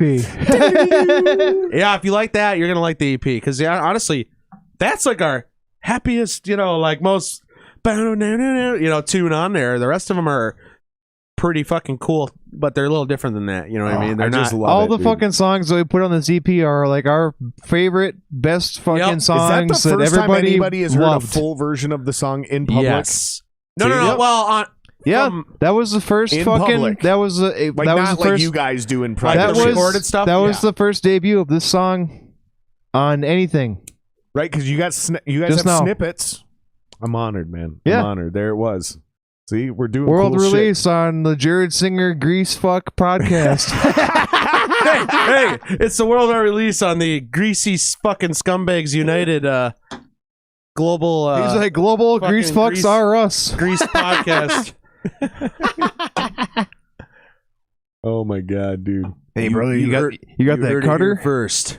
Oh yeah, I got the cutter. Well, I hope whoever was listening fucking enjoyed that one because I know I did listen to it. I was like, "Hey, brother Wally, fuck you, hey man." I'm You pretty did such a sure good that job." looks like Bert's fucking listening. Well, I Bert's- fucking love that guy. Bert's he's the man. Bert is the fucking man. I don't know if they can go backwards. Oh, they can go backwards. So if they're tuning in now, they can go back to. I think you can go back. They and then you can just they come can back all, to they can live. go You back can- and listen you to it can- whenever they I want. don't now. always allow that. Sometimes I have it set to because that's a DVR is what they call it on YouTube. Mhm. Sometimes you can take that option off where they're just stuck with you live. Like if they missed it, they missed it. But I didn't do that tonight. Give apparently, it to tonight the you can. boys. Yeah, apparently tonight you can. Well, I you fucked fucking that heard up. it, all the boys. ones that I've seen, Go it's back I've and always been listen. able to And girls, I mean, back up and listen to stuff. Really? Yep. Even when it's live? Yeah, Yeah. I've been able to do that. I've always been able to listen back on shit. Well, that when, means YouTube's fucking up. when you played the issues video, the Fallen one. I mean, I backed up and watched it again. Oh, did you? Those guys Oh, I love that absolutely killed it on that video. By Yeah. the way, They did a the good issue job. with Fallen, video. I love that video. See, here's the thing. Okay, there's a Keep lot going. of I gotta piss. yeah. There's a lot of videos. Well, actually, you need to be here for this one. So I'm gonna squawk about something else until that Well, point. we can squawk. hear you. We don't. I'm we right don't there. need this I dumbass can here hear to you squawk right about shit. He goes, I can hear you. Right there. I know. I'm just saying, there's a lot of videos that are made in the cities, and I'm not gonna say that they all kind of look the same, But they but do. they do. You know? Because bands try to do like a formulaic it's music a formula video, you know, And they're I'm not I'm original not about ripping it. on the guys that make the videos. video. The Issues music video that they just dropped with that song Yep. Fallen Yep, is super original, it's very creative. super creative. It was captured perfectly, and it really brought that You know song what, dude? It had to life. emotion to it, and that's what is lacking in a lot of the videos that I see. There's no character to a lot of these music Yeah. videos from these And bands. let me make something clear: we don't even have a fucking music video. So We don't. We're not sitting here being like. But I'm just saying, Oh, like, you know. those guys really fucking killed it But- on that video. But if you dude. are gonna make a and video, that song is awesome. make it quality. You Yep. know? Oh, It's like- if you're gonna make a fucking music video, make it about your song. yeah. Don't make a video just to make a video. Make a video about your song because Right. it will capture. Well, I think It'll I think grab what- people. I think what happens is a lot of people think they just have to fucking splurt out content, you know, and you do to a certain To extent, a you certain do. degree, you do, but More the problem content, the is- better. But the problem is when all the you know- content is regurgitated shit, you know, that all the bands are releasing, it doesn't come off as genuine. Fallen was But when the- filmed at when the- Bert's farm, man. Oh, Fuck yeah, bud. I did not know that. That's awesome. Hell yeah to fucking Bert for having the Dude. Issue Boys do their video on his fucking farm. Yeah. Let's get a fucking cheers for Bert. cheers for Bert. Fuck yeah, bud. Oh yeah. Let's Grease. If you don't like it, you can If you don't like it, the fuck out. I fucking love that guy. He's so fucking awesome. For those of you who don't know Bert, your loss. Yeah, you guys need to know Bert because he's fucking great. Oh no shit, that was Bert's farm, huh? Yeah. Bert That's is fucking probably the most underrated fucking sound guy Yeah, he's in the whole state But Bert, here's the thing about Bert. because he really fucking Bert cares. knows all the sound guys though. He knows everybody. He's been around forever. But Yep. the Bert is probably the most underrated dude because he really cares about making that whoever he's working for He goes- sound the best. He goes, drinking boys. Well, yeah, absolutely. Well, Bert, you work with the issue, so I think you know all about drinking boys. Oh, you know about drinking boys. Colin with them Rolling Rocks. I think Yeah, those guys are the drinking boys. So you know. I've drank a beer or two in my life. Well, yeah, you do it every week. I mean, not every week. I mean, dude, I go months without drinking. That's the crazy thing. Y'all just don't know it. The only time I ever drink is if I'm doing social stuff. Otherwise, I never drink in my free time. That's what I'm getting back to. Like tomorrow, I will. So like I'm gonna really regret starting the to fuck become only out of doing podcasts. this tomorrow. I'm gonna go to Jits tomorrow and I'm gonna get my ass kicked and I'm gonna feel like shit the whole time. You're gonna have a lung. Yep. It's just like, I'm gonna feel like garbage. Probably not. He probably will. I will. If you don't smoke cigars often, dude. Well, that would have been true if you were just in this room then, from us smoking cigars. Right.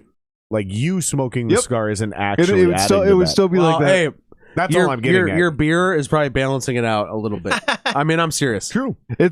I know what'll happen tomorrow. And you know what's funny? I get what you're saying. I'll wake up tomorrow feeling better than I ever did smoking cigarettes because as bad as this is in the room, I'm not inhaling the smoke directly like a cigarette, right? So tomorrow I won't wake up with the heavy chest. Yeah. Tomorrow I'll wake up and I'll go, oh man, it's nice to not be a cigarette smoker anymore. Yeah.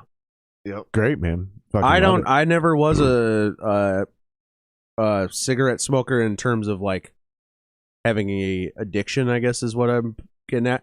I've smoked socially and in a drinking setting many times, but I've never. I just enjoy the smell. It's a weird childhood thing because I had a neighbor who was a badass dude, and he had in his garage, man. He was like a mechanic. He had like super cool fucking garage.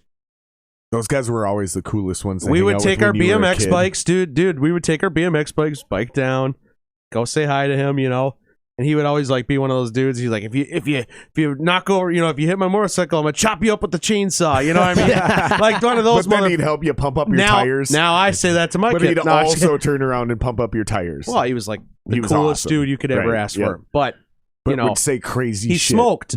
He smoked, and I smelled that. That smell when I was a kid. Mm-hmm. I just always loved it. You know what I mean? And it just, I don't know. It's like a lot of people like the smell of gasoline. You know what I mean? Like that kind of thing. Yep. Or like exhaust, especially race or fuel, exhaust, or like race fuel. Yeah, any exhaust smells. But great to me. I'm not a smoker. Like I don't smoke cigarettes at all. Only when I'm drinking. And it's honestly like you'll have a cigarette. And it's honestly like I'll have one or two, and then I'm like, eh. And you kind of I don't inhale them. Like only, you don't only on occasion. Oh, then that's a totally because I was gonna say if you inhale them, you'll get fucking high. Like super high. Well, I smoke cigarettes. enough cigars where the it's different, dude. Yeah, I'm telling you right now. I know. I've been. I have gotten that high. You know dude, what I mean? It's crazy. I get nicotine sick. High. I almost get sick. I mean, I do get sick when I have a nicotine high. Makes you all have the spinning spins and all that shit. Yeah. Joe's like, that's where I'm heading right now, pal. Hell yeah, brother. Fucking hell yeah, brother. Just don't inhale, buddy. That's the key there. Yeah, you shouldn't inhale cigars. Don't inhale the cigar, buddy. Never inhale a cigar. Yeah. There's almost zero cigars that are designed to be inhaled. Like there's like a couple. It's more of a taste kind of thing. Mm-hmm. Yeah, 100%. And it's a beautiful art too. Like that's the other thing, man. Is like cigars are like beer. Like you have shitty ones. You got shitty piss water. But then you have an entire shout out Coors Light. You have an entire art, right? Shout out to Coors Light. not on the art side. Fuck yeah. Fuck yeah, bud. Grease. But the type of tobacco, where it's grown, the blends, the choices they make, the skill of the roller. It's like a really dark, like those dark exotic beers, like that come from like the middle of Iowa, that are called like Death's fucking grip. Yeah. You know what I'm talking about, man? Yep. Have you ever been to like a beer exhibit, like or like a beer, like a craft beer fucking? Is what you want to go to? Is you want where to they go only to sell the beer every 10 years or something? Dude, so you know what I'm talking about? Is what you're really talking about are basically like private competitions. Yeah. So you and I brew a bunch of beer, and then we go join Fair State Breweries home brewer competition. The Legion and of it's fucking so fucking beer drinkers. Good. It's so fucking good it wins, right? And so they ask, part of the winning is we make a bunch of it, but it's exactly what you talk about. Then this is stored, but it's rare. And it's sold in it's incredibly supposed to be limited. Rare. Exactly. And then you have there's exactly one barrel of this ever. And if you get your hands on a bottle, you're like a fucking rock star, man, because you got the one the one barrel that they only brewed once every 10 years. Mm-hmm. Competition winner. I enjoy it. I really do. I love it, dude. Have you ever been to the I'm Muddy not even Pig? trying to get drunk. That's the thing. Like, I actually really enjoy just drinking beer. Can't say I've ever been there, Dude, buddy. Okay, so Wait, where? The Muddy Pig? So I want to go. God, I like want I've been you there. to take me to that place you were talking to me Tobacco about. Grove. The where we can actually sit down and chill. Oh, it's a great joint, man. Especially if we can drink booze. Like, okay, maybe Well, they'll only no. serve us Dr. Pepper, Here's- and I gotta fucking Jared, spike here's the my thing, own though. drink. You're not gonna really care about alcohol when you're there. Because I will, because there's a you get entranced. No, you get entranced. You won't. You won't. You get entranced with the Don't fucking tell me what I really I'm gonna tell you not do. that you are. You won't. You will not. Hey, motherfucker. You won't fucking care because the vibe is so thick Get at that the fucking place. fuck out of here. But The once vibe we is do so that- thick though that you will be like, Okay, and there's experts there that will And we'll talk do it. you and me let's do it. out of the I want the fucking three water, of us to dude. do it. Let's do it. Okay. Yeah. I'll All show right, up. yeah. You guys show me this place. Let's do it. And then I want to take you guys to the Muddy I got to Pig. give a shout out to my soon future, but very soon future brother-in-law, Joel Crosby, for taking me that place and showing me that place because he's the one who. shout out. He's the one who. Yep, that's my fiance's brother-in-law. Sorry, Your future brother-in-law. my future brother-in-law. He's the one who he's a cigar head, you know, and he showed me that place, and I fucking love that, you know. Once we do that place, then Yeah. I'm taking you guys to the Muddy Pig. I 'Cause feel the like I've Muddy- been to the Muddy Pig, The Muddy man. Pig is exactly what you were describing with beer. But beer Dude, they do a hand. my kind of joint, brother. They do a hand. Sounds like my kind of place, buddy. Let me Good let me old put it buddy, this- old pal. Greasing up a good time, buddy. Hell yeah, brother. I'll take another one of them too, man. Oh, I know. Yes. So let me put it this way: they do a handwritten beer menu. You know, I that bought a 24 changes pack. daily. Oh, I saw you. And I it's thought- almost gone. when you came in and dropped it on the table. I was like, okay, cool. Like, we're gonna have a good time. Like, this is gonna be enough. This is definitely gonna be enough Maybe. beers because I'll drink 8 of them motherfuckers. That's we what I all was will. thinking about. No, I was we like, all I'll will. drink We might 8 run of them out. motherfuckers. I was just about to say 8 times 3, motherfucker. Yeah. Well, I got some vodka up there. I got some Oh, vodka. no. I plan on driving home. That's the crazy thing. That's what I love about these light beers. You can drink 8 of them and like barely have a buzz. Like, unless you're a real softie. Like, Well, I don't know. we won't get. What do I'm you pretty mean, fit. guys? What the hell are you talking about? Dude, the Muddy What the Pig, heck do you I mean? want to take you guys I to the had Muddy 4 Pig beers 'cause and I'm puking. the Muddy Pig is fucking dope as shit, dude. Because the Muddy Pig writes a handwritten beer list, beer menu that changes daily. Because it's exactly what you talked about. There will be one cask or one barrel of this beer that comes in, and once it's gone, it's never coming back ever again. Because this is a barrel of beer exclusive. that, dude, and they'll get it like, we got this barrel from Germany because it won a brewery contest with their brewery over there and blah, blah, blah, blah, blah. And we just happened to get a cask of it, and it's expensive. But that kind of shit, that dude. one's expensive. Like, you're paying $12. That kind of for a shit is tulip. amazing, man, because you're getting something that people aren't going to get their hands on probably ever. Yep. And it just has a quality about it that you can't get anywhere else. It's you know? unique. It's unique. The situation is unique, and Yes. like you clasp onto it because there's nothing else you're gonna find that'll be that same situation. And you'll you chase that and dragon you love for it, the and rest you'll of your chase it. life. You'll chase it. What You'll are be you? like, oh, this is what are you? similar to that, but it's not that. What so are you, it's a not as fucking good. philosopher over there? Just a greasy Shut bitch. the It's fuck true, though, up. man. Shut the hell up, brother. It's true, though, man. It's true. It's true, though. Hey, no one wants to hear that shit. It's Shut the true, fuck though, up over there, brother. weirdo. It's true, though, brother. It really is No true. one wants brother. to hear that. You'll chase that shit down trying to find that my vibe fucking again. my next door neighbor is this Fucking big cool, German guy, and whenever I'm in the garage fucking around with my Bug or my S10, he'll pop over and give me some weird ass beer from Germany, Dude. and like he'll have like a special bottle for it. He'll be like, "Hey, did you try this out? I just got it, and it's pretty good, you know." And he's like, and like some of them fucking beers are awesome. Awesome. I'm like, can I buy more of that? Or he's like, nope, it was like a one-time deal. I got another question for you guys. brother. This is completely off topic, but it's back to what we were talking about before. Take me through a day as a musician, what it's like to be each of you. And if you want, we can skip the day jobs if that's whatever. No, that's a part of it. So I spend most of my day hating that effect that I'm at the day job. That is a part of it. Thinking about music, it's a yin and a yang. I really enjoy working. Like, I actually do enjoy working. I really enjoy being a part of, like, contributing to society. For people that don't know, tell them what you do for a living. I build pipe organs. So and you're also a graphic designer, correct? Haha. I remember this. I remember this from the... No, he does that for funsies. I'm just good at it, but I'm not actually a professional or anything like that. I don't have a degree. I don't work it.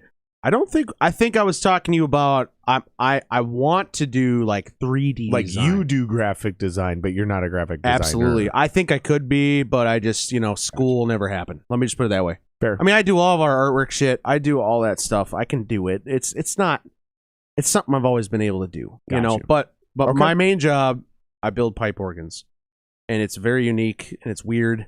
But it's fucking cool. I've seen the TikTok cool. video, dude. Yeah. I kind of want to come work with you. Oh, you don't. I kind of do. You don't. I kind of do. You're gonna hate your life. It's weirdly backbreaking, man. It's all heavy shit the whole time. I'm actually super okay with all of that. And three fucking massive cathedrals, and you gotta go up 7 flights of stairs, and it's just awful. I hear your concerns, but I'm surprisingly into shit like that. Well, here's the thing. That's part of the job. The rest of the job is actually skilled woodworking and like finessing old antique. Mm-hmm. You can't drop anything. That's the thing about my job. Like, you can't screw up, because if you screw up, you're breaking a relic. Like, you're breaking a piece of history. You know what I mean? So you're not just building pipe. You're not just building. You're also, we restore. I mean, that's a lot. What we do is we actually restore. So like, I assume somewhere between creating and restoring, there's also maintenance. Oh, absolutely. Taking apart. My main job is service technicians. Okay. But I do a lot of the. This is the best example of like, you have a day job that's affiliated with music, but not even remotely related to the music Let me just put it this way, and I think it's like literally I think my manager as your day job could get to the music industry without even being in the music industry. I think my manager is listening right now, like my man Eric, and like me and him literally work together every single day of our lives. Like, it's just me and him almost always. But if you're dealing with pipe organs, he knows what I'm saying. The culture of pipe organs has nothing to do with what I do at night, rocking out. Well, not only that, but even though absolutely nothing. Not only that, but just an instrument. It's the only thing in common. Exactly, and that's what I was getting. And at. I don't think of a pipe organ as an instrument because took the words out of my mouth. I know that a pipe organ is basically just a big fucking motor. Sure. Like, the whole thing is just components. It's like a steam engine. Happen to blow air into pipes. Right. The rest of it is a fucking. It's closer to a locomotive than it is to an actual. That's instrument. Actually accurate, because at the end of the day, I have a blower that shoots air into a chest that holds the air, and then you've got magnets that release with electrical signals. When you tap the key, the magnet releases, the air shoots, boom, you get out of the pipe. Yep. That's how a fucking organ works, like electric organs. Mm-hmm. So it's weird. I've learned a lot about woodworking though, and it's been helpful for like my home life, like being able to build things and like I just built a coffee table for our house, and I built, it's all refurbished wood that I took from an organ that we took out. I took the top of a console and turned it into a coffee table. No shit. That's cool as fuck, dude. And all the wood is just, it's refurbished wood. Like, I took it from somewhere else and made it into, something at home. And I wouldn't have been able to do that before, I worked there. So now that people understand now that people understand in context what the fuck you're doing at the day job, because I didn't mean to go off on a tangent there. I know I diverted hardcore. And that's why I said we can skip it, but I didn't ask you to skip it. I know, because I follow you on social, and I've seen some of these videos, like that TikTok one, and I think they're fucking interesting, dude. Thanks, which man. is why I asked you about this. I gave you the out if you want to skip the day job. But the point about it was like, I'm at the day job, but I'm like, as a musician, I'm just always thinking about the band, like constantly. I can't get the band out of my head. You know what I mean? Like every day of my life, I'm just thinking about the band. What's the band? What am I going to do? What's next? Social media. I got to start making content. See, we tune organs. So a lot of times, man, I'm just sitting there holding the key and just going, just next. Well, what are you going to do in that point? You can read a book. Well, I work on band shit. You sing. No, I work on band stuff. Oh, you're thinking? I got my hand here, and I'm making all of our social media pictures. I'm doing all of our shit. You know what I'm doing and in that exact moment? Tuning I'm going. No, I'm going. Yeah. Oh, believe me, I sit there and do that too. But I mean, you got to hold. That's probably not actually what Jared's doing, though. He's probably getting after it. Dude, if I'm doing those taps on the fucking circumcision cut, maybe there's some pleasure coming in there. There just might be the circumcision. You know about the male button? Yeah, that's the male clit. That circumcision cut. That's the male clit. Oh Jesus! Well, we just entered a whole new you realm. Get a good hoe from back in the day. She gets a little on the circumcision cut. That's a whole different world. We just went to the next level, Grease, dude. Hey man, I'm just saying, if you're gonna talk shit, I'm gonna lean into it. I'm gonna roll with you. I'm gonna talk shit with you. Hey, that's how you gotta handle it, man. That's what's up. Don't fucking tell me how to handle it. Oh, we're telling you how to handle it. I'll fucking show you how to handle it, boys. You ain't showing shit, brother. I'll show you something don't want to see again. You know why? Because we're built different.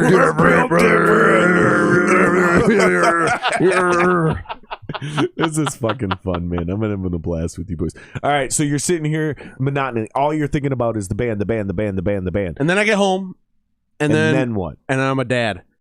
And then it's like I'm still, I'm like, oh man, band, and I'm enjoying my son and having a great time. But like it's job, and then it's dad, and then it's like nighttime, and then it's like I get like 10 seconds of working on music, and then it's like sleep, and a lot of the music stuff comes in weird times, like weird hours of the night, weird hours of the day, where I just plug it in.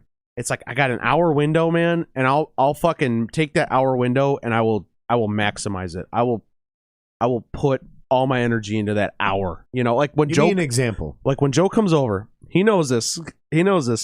My life's very like I tell him, he's like, it's like I got this time, I got between now and this. And we got to be productive when it happens. I love that.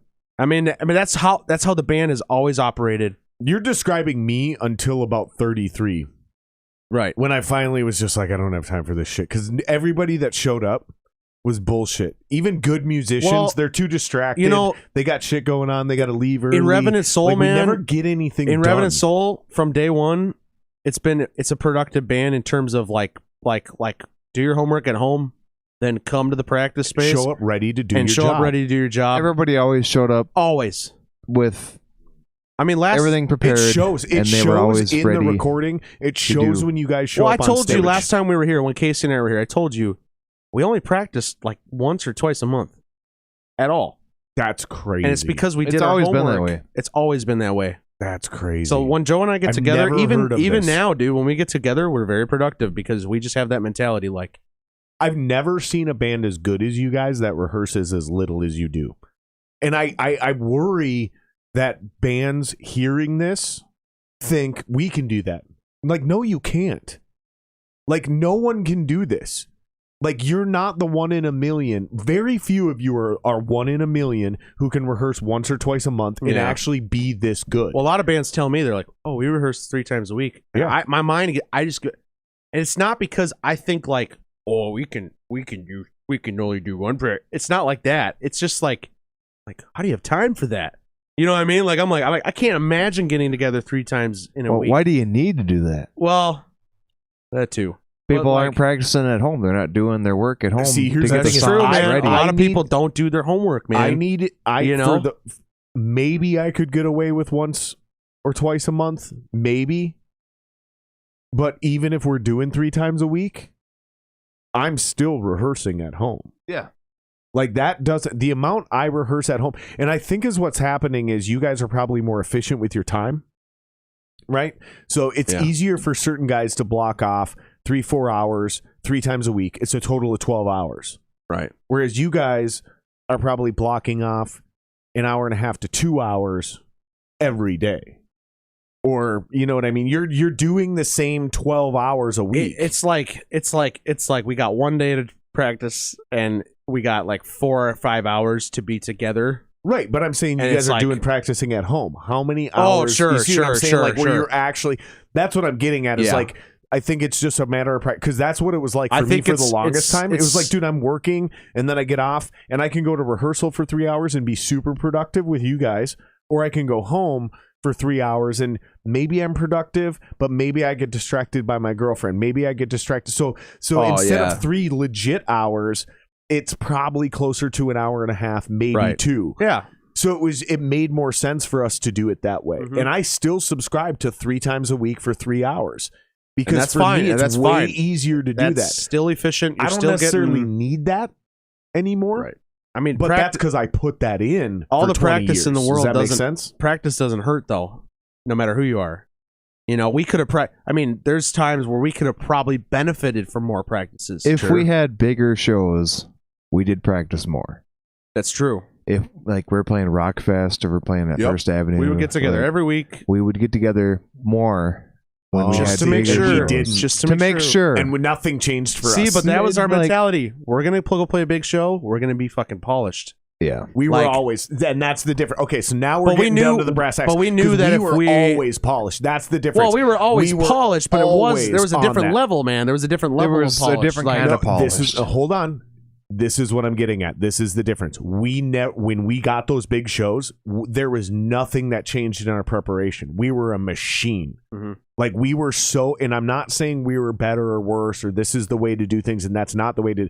But now it's making more sense. Yeah. So when something big comes up, you guys do have to change the preparation. It was leading almost up to that. It was almost like a let's just do it just to make sure. Let's do it. Let's You know do what it I just mean? where because that was never a deal in our minds. Because So, we like, always let's say we never that played a came show up. and didn't feel polished. Like we always played shows and felt like we were a machine. It always felt right. yeah, it always and- felt right. And if we play, and let me put it this way too, when we were gigging heavily, if we played a show on Friday and Saturday and Sunday, the only actual rehearsal was Wednesday.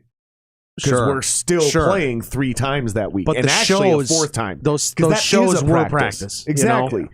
So when we were gigging consecutively, you know, okay. at least twice a month, at least in like summer 2019 when it was like lots of shows.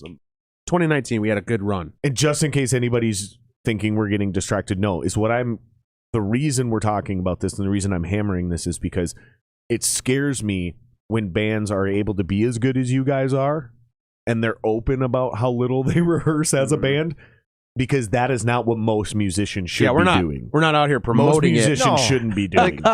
If you're comfortable with But the you're way your open about it. songs You're not hiding it. You're not making it a secret. it's because you should be able to for dial us. in your parts for your song, and when you come in, it should feel natural. Yeah. If you know your parts when you get together, And with if it people, doesn't feel natural, sit and buff it out. yeah, and something needs to change. because there were times, man, where we would come into practice and we had a song we had demoed remotely, and we'd come in and play it, and it just didn't feel good.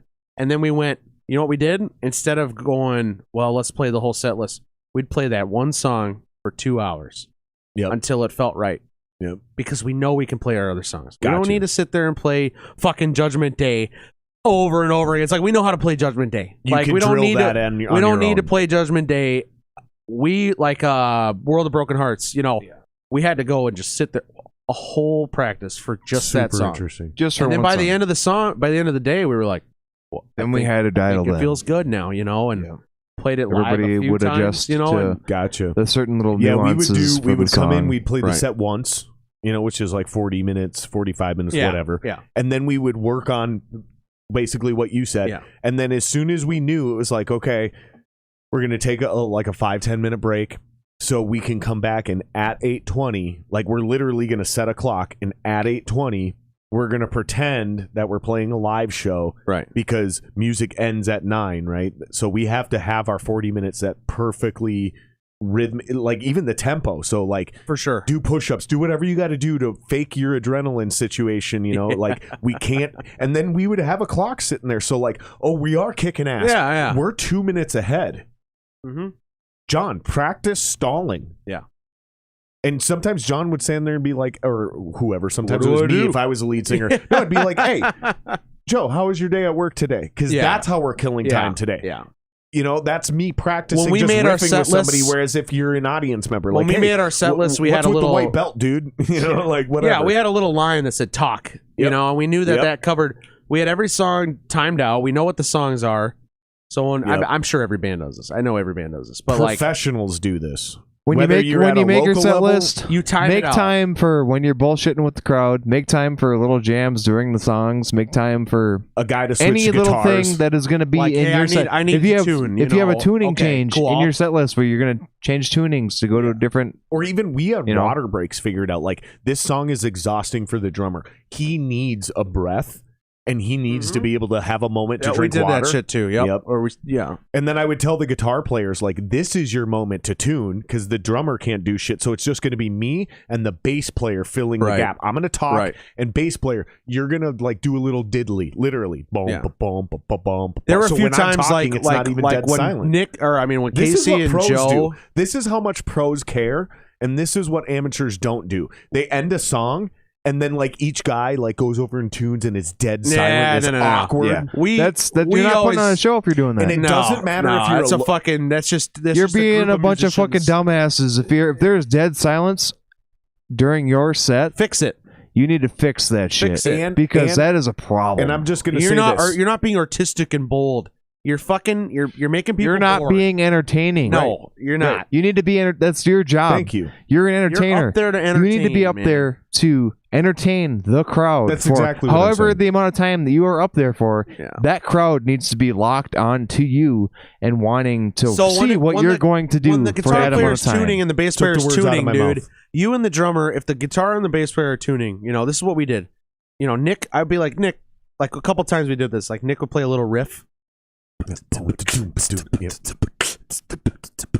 And I would just be like, how the fuck's everybody doing tonight? Exactly. You know what I mean? And we would just get into it. We also had the fuck yeah bud thing. The fuck yeah bud thing was great. We'd be like, hey, give me a fuck yeah bud. Yep. And the crowd would be like,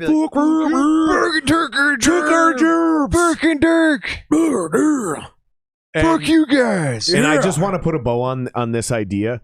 It doesn't matter if you're a local band or you're a national band. What we're talking about is a professional mindset. Right. And it doesn't matter how big the crowd is. It doesn't matter what level you're at. This is how a pro thinks about things versus how amateurs actually execute. Yeah. Pure and simple. That's where we're going with this. So, at the end of the day, man, if you're trying to be a professional, you gotta figure out these things.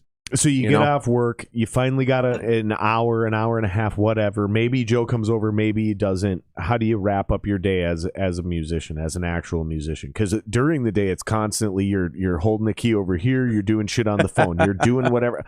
I get that.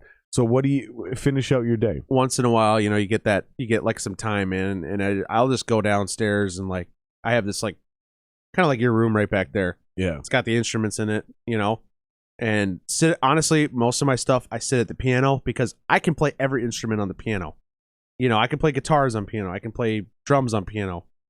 So I'll just go down there and start figuring shit out and just record it onto my stupid iPhone, recorder, just to have it, and then that satisfies me to know I have something new in the belt, or I'll pick something from 4 years ago, and I'll pull it out and be like, okay, cool. That was a cool thing. I want to work on that.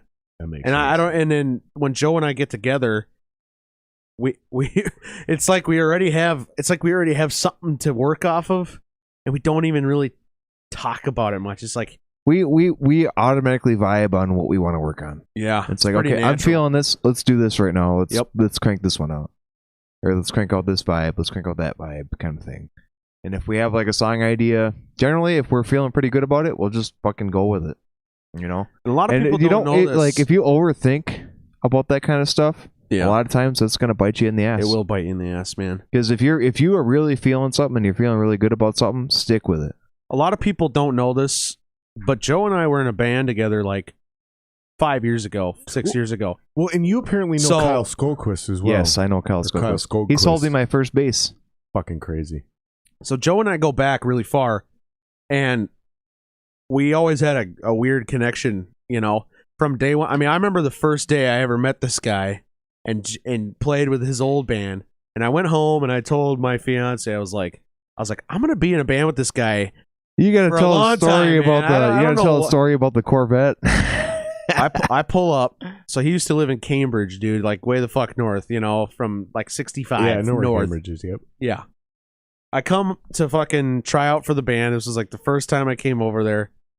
And I'm pulling up. It's in the middle of fucking nowhere. Okay? And all I see, it's this long fucking country road, basically.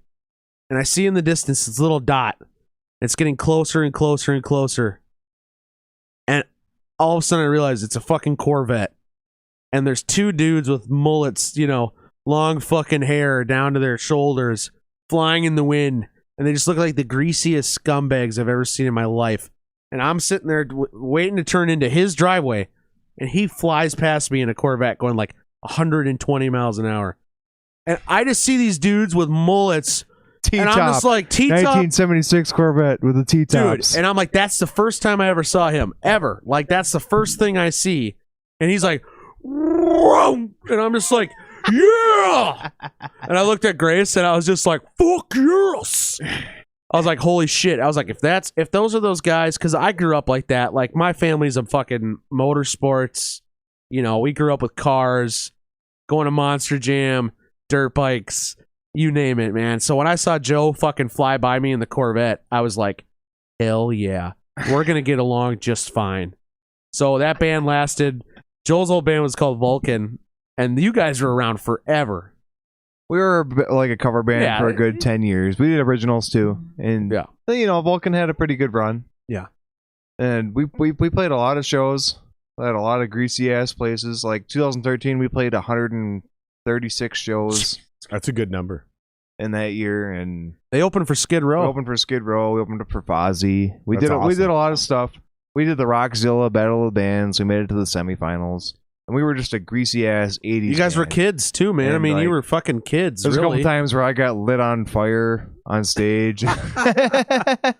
So it's funny you say... The connection goes back. Know that number, though. Hold on. I just want to say this. It's funny you know that number. I did 136 shows in a year. That's a good number. Yep. Because without being a serious professional...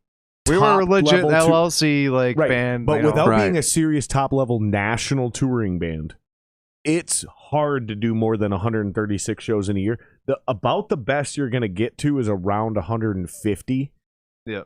And that's basically, if you think about it this way, there's 52 weekends in a year. Yep. So if you do 2 shows a week, so that's every Friday and every Saturday for an entire year, that's still only 104. I don't know where you learned how to do math, but that's not 105. It's 104. I tuned out, so I don't know. So 136. I wasn't listening. 136 means you're adding 32 more shows. That's almost one more every week. So that's almost 3 a week. It is very difficult to do any more than that without being an actual top level touring real national band. Yeah. And even those bands, when you do the math, they're actually not playing much more than that. They're doing like 250 a year. That's only 100 more. And you're doing this with a full-time job. So congrats on that, first of all, because I've talked to people who think they're pros and have done shit where they've done 15 to 30 shows total in their life, or with that band total. And I've had conversations with people where I'm like, dude, you need to put a 0 behind that number and then come talk to me, because what I didn't follow up on those podcasts. Put a 0 behind it there, brother. I was serious, because there's bands that do that number of shows in a year, and that's what I'm getting at. Yeah. Like, dude, even when you've played 130 shows in your career, I just want people to understand, yes, that is a huge accomplishment. Because there's a lot of bands that don't ever play a single show in their career, right? Yeah. However, there's bands that do 130 to 150 in a year, and no one knows who they are. Yep. Right. So that's the level you got to start getting. So the band doing 130 and the band doing 0 tries to are talk almost the same band. Like nowadays, nobody knows who the 130 is, and nobody knows who the band who's doing nothing when you're is. talking about the career. Same fucking band. Yep. But like nowadays, everybody tries to talk about how they oversaturate their market in this minute. Oh, nowadays, shut the fuck up. Honestly, in my opinion, that's a bunch of bullshit. Nowadays. Keep going. Nowadays, because when I was in Vulcan, we were playing all those shows. Yep. Every single show, there was different people at the shows. Yeah, man. It was never the same crowd. I don't believe in like every show was a different crowd every time. So it's like the more shows you could play, the more fucking people you were exposing yourself to. Yeah. Like real people. People. Not none of that fake hype Facebook bullshit, bands do. Bought and paid. But a lot of bands don't realize it's like, well, maybe they do, maybe they don't, but real people that buy real tell merch, their friends, tell their real friends to come out to shows and really actually buy your music and check out your music for real. Right. It's not no fake bullshit. Yes, there are people who do like take advantage of the fact that you play a lot. And they go, I'll be at the next one. But eventually they do show up. But eventually they do show up, and also the people that they told show up in between. Yeah, all those times, and it doesn't matter because when like any band I've been in where we have a phase where we play a lot live, it ends up coming full circle, and a lot of people show up. Yeah, and it's like, because you played live consistently. And honestly, that's the best way to make a following is just absolutely play your asses off and just keep on playing, dude. I just don't subscribe to that. Ooh, you're oversaturating the market. It's like I think that's a crack of shit nowadays. Sure, but in 2021, you have to fucking play live a lot, man, and to reach out to those new people. Exactly. Unless you're 100%. Some huge fucking band. Unless you're irrelevant, a fucking Greta Van Fleet, in this day and age. Unless you're a national act, you have to play live, touring all the time. And playing all over the place and playing in front of 500 plus people every single time. It's irrelevant. So we'll play Minneapolis until something happens. We'll just keep going. You know what I mean? You don't play Minneapolis every weekend. But like, who cares? Because every time we get together and we play a show, that's not even. We're having fun. It is. But at the same time, who cares? Is it really oversaturating though? Because is it? What if only 30 people show up to your gig? 30 to 50 people. What if you play another show in Minneapolis in a different part of town and 30 to 50 different people that weren't at the last gig show up? Is it really oversaturating, or are you playing if to you're the in area? a big enough town? Then no.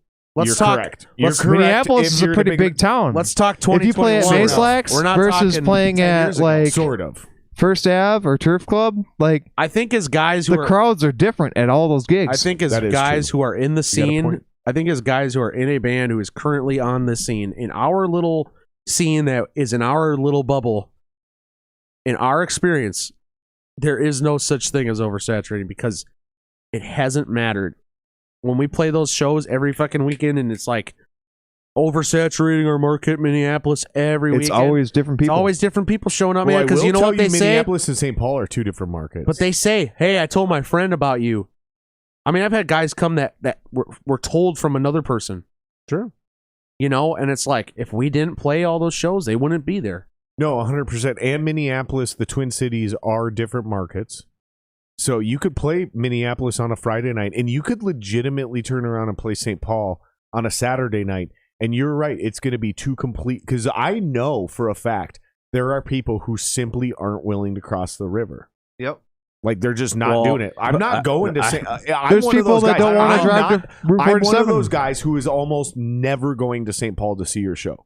Like, if you're in St. Paul, cool, I'll catch you when you're in Minneapolis. Yeah. So if you do it the night before, I'll see you tomorrow night. That's how people are. Or I've seen you last night.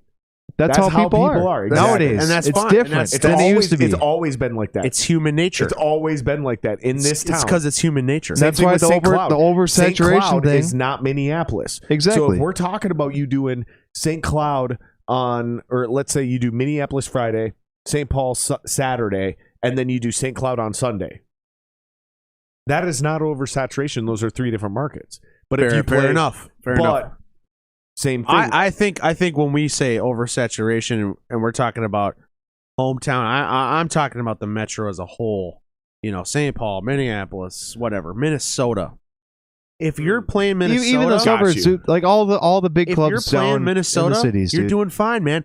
Who gives a shit where you're playing? If you're playing at the Underground Music Cafe in downtown Minneapolis, and then the next night you're playing in fucking Route 47, like.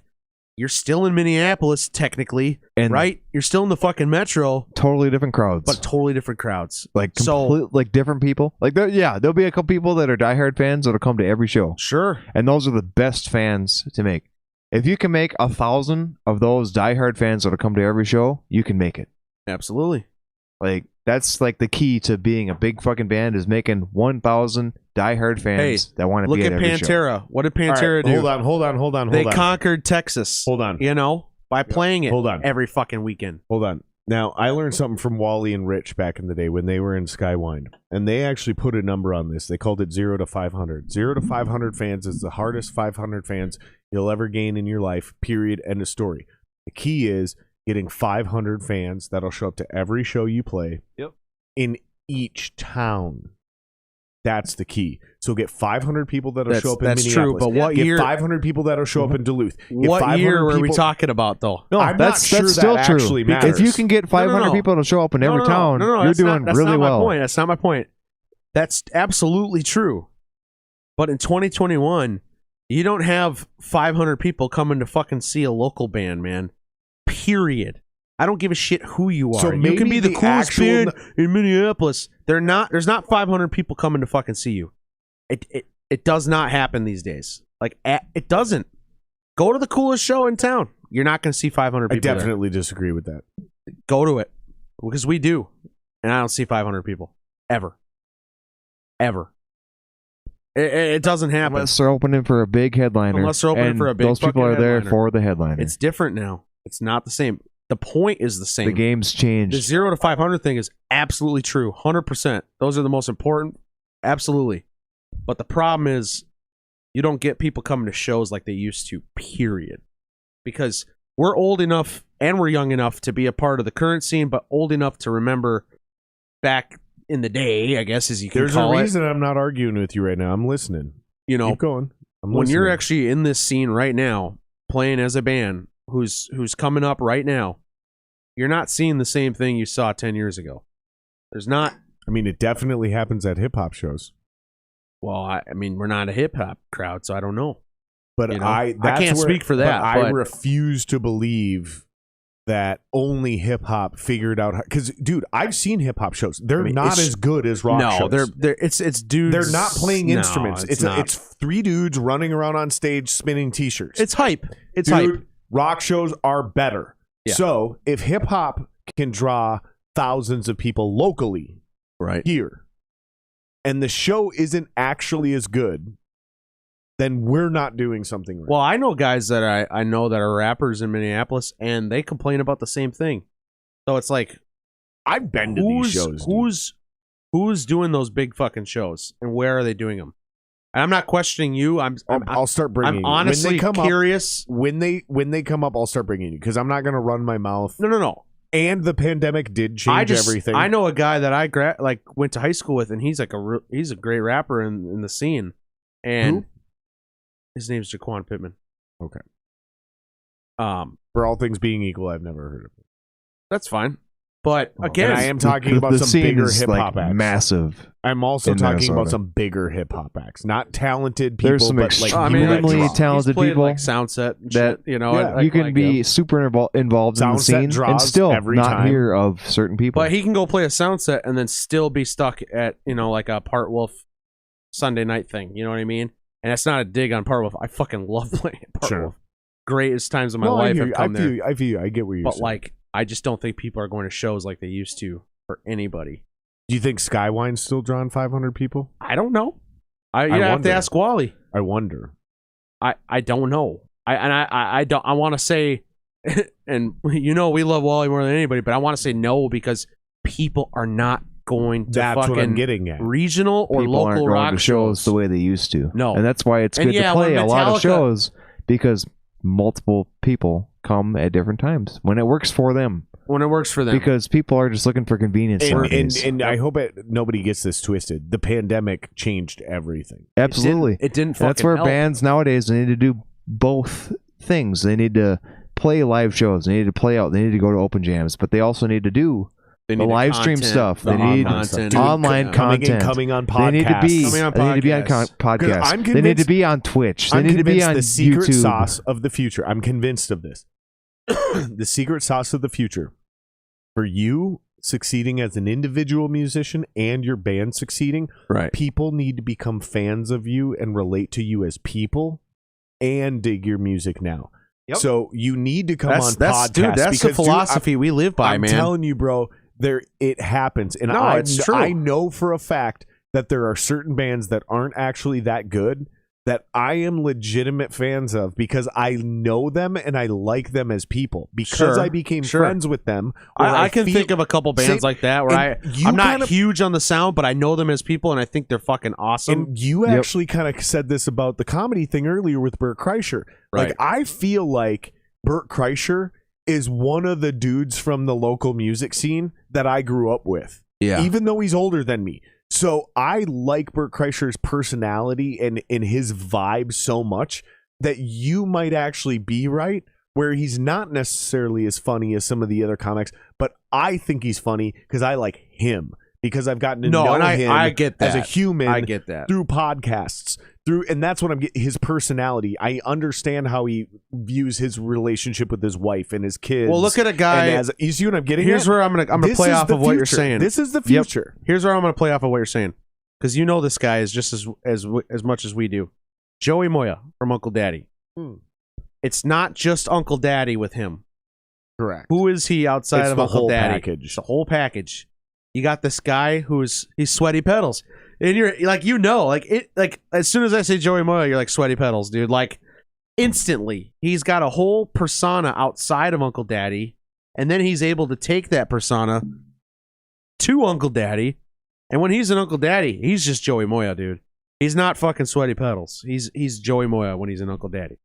Like, I don't look at him and go, I think that's a great example. I don't go, oh, YouTube content, Twitch star, you know what I mean? I look, when Joey's an Uncle Daddy, he's just Joey and Uncle Daddy. I don't, maybe it's because I know him. He's Joey being his badass self. Fucking badass self. But when he's on Twitch, he's this whole different guy, you know? He's kind of the same guy. The personality's still there. He's 100% the same guy. 100% the same because guy. But it's a different, confident in being himself. And it's a different medium. He's such a great guy that people can relate to it and they love it. Exactly. And that's why he does so well. That's the point I'm talking about. Because he doesn't care of like whatever situation he's in. He's going to be himself regardless of whatever he says or whatever he does. My favorite podcast was the Joey Moya podcast. Thanks, man. People love it because he is who he is and he's a great fucking guy. Yeah, Joey's an entertainer. He's genuine. You know, that's the biggest thing with bands nowadays is there's a lot of bands that aren't genuine. No, it's all bullshit, and it's all an act. You can tell when you go to the shows. Is the artists in the Twin Cities music scene, the ones that are genuine and who are themselves, are typically the ones that actually, for real, do better for themselves. Well, and all of the entertainment industry, especially online, is based on like following trends, right? Like if you want to have a video go viral, just do these viral TikTok trends. Viral things. Why? That only gets you so far, though. But here's the thing: is that's make your own trend. Okay, you just took the words out of my mouth. You know what? That's what I'm getting at. That's why when you got a fuck yeah bud in your life, you take that and you make it a trend. And you got your fuck yeah bud and everybody else's lives. And that's what I'm getting at, because at the end of the day, I've never liked following the trends. I've wanted to like set a trend. And if you're going to do that, if you're going to adapt the mentality of wanting to be the guy who sets a trend, you have to accept the fact that you're probably not going to be popular most of your career. You got to stick with it. You're gambling everything on the idea. Well, you're gambling. You literally have to stick with it until people catch on to it and like it. Yep. Because then like they'll take it to the next level. Joe and I are going to be dabbling in this Twitch stuff and this because we know now we want to do that. We want to do it. We've always talked. We want about everybody to know about the fuck yeah bud lifestyle. We want dumbass fucking random people to get into it and love it. You know, and not only that, but it's a thing. If you know what I'm saying? If you build a good enough following, right? This is the way YouTube and Twitch works. You have to get it to a certain size before you can start tagging each other and doing simulcasts and all that shit. But if you guys do it, if I do it, all of a sudden you got Moya, you got me, you got you guys. All of a sudden we have this weird combination of music and podcasts and online game streaming. This is, by the way, in case people aren't understanding where we're coming from, I want people to understand this is exactly how Dane Cook actually got famous. He was a fledgling comedian, but then he started playing video games online at the very beginning of online video games. And he would just play video games and be funny as shit and sit there and plug and promote his comedy shows. Yep. And he blew up to be one of the biggest grossing comedians of all time. He also caught a era. He was perfect time for that college crowd at that time, that 2006, 2007 college crowd who dressed like him and looked like him. He caught that era. Well, he was also that people. age. He was in that generation. But they all looked like that. He's just being himself. But he was a college kid. Just being themselves. No, I'm saying he was a college kid. But like, I'm just saying, like, my point is, you do have to realize what's going on around you too at the time, and you have to at some point, in some way, you do have to say, okay, this is my era, like my era of people, and you have to kind of adjust to that a little bit. I know what you're saying. That's so not like, selling your soul right now. Or It's doing not. It's not in or cool or profitable to be a straight white guy right now. Be aware of your surroundings. Canceled. Like, be aware of your surroundings. Right. Like, it's not easy right now. Like, actually, literally, people are out to get you just because you're a straight white dude right now. I think it just existing right it's now. It's hilarious. I think just existing right now is hard. I mean, for anybody, because you're always at the cusp of the social media judgment. Whatever you say can and will be used against you in the social justice warrior court of law. Absolutely. You know what I'm saying? Dude, cheers so no to matter that, what man. you do, no matter anything what you you can do, and say will be held against you in the social justice warrior court of law. And it doesn't matter if you're right or if you're left. Left or right. You I saw that. I got that. It actually worked in camera. I'm sure it did, But the fact of the matter is, you can say one thing and somebody can interpret it as a completely different other thing, and you're fucked from that point on. So the only way to go about it is to just be pretty much not apologetic and just do your thing. That's really the only way to do it. I mean, look at a guy like Bill Burr or like Chappelle. I mean, Chappelle's the most recent dude to try to get canceled. But what did he do? He came out and he went, he's too I just OG. want to say, he goes, I just want to say, I want to apologize. And he said, nah, I'm just kidding. He's too OG. You can't, you know what? He's too OG. You can't cancel some people because just be yourself. Be yourself, man.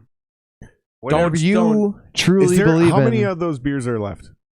There's a handful. Is there a handful? Can I say one more? Now there's 2 beers left. All right, well, that's it. One for you and one for me. No, he's already got one right now, so there's 2 left. So there's one 2 for, after there's that. one for the each. I'm taking one of them at some point. This is my last beer. Cheers. Cheers, brothers. I love you guys. I think you guys are Don't my be favorite. afraid to be yourself. I think you guys are my favorite band. Doesn't Before matter Casey what and you Nick say. Left, People you are guys, always. I think you guys are my favorite band locally. People are always going to have their don't own step little on my opinion. touchdown call. I was trying to say something nice. Yeah, shut up. No, you shut up. People are No, always going to have you their fucking opinions. shut up. People are always going to have their opinions, and regardless, whatever you feel is right is going to be the right thing for you as an individual.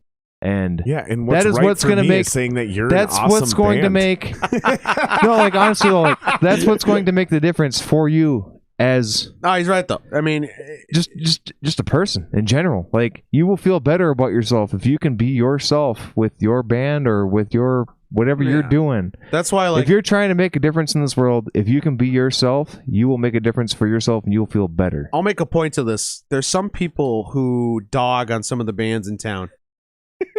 All right, hold on. Important point here.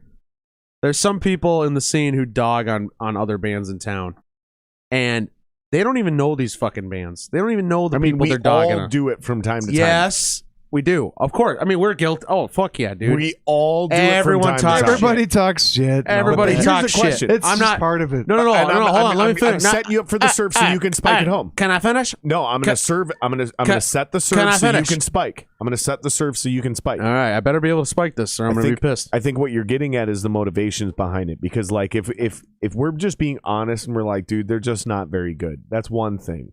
Yeah, but if they're dope, that's just facts. If you're dope and other people are talking shit because they're jealous or they're jaded, that's a totally different story.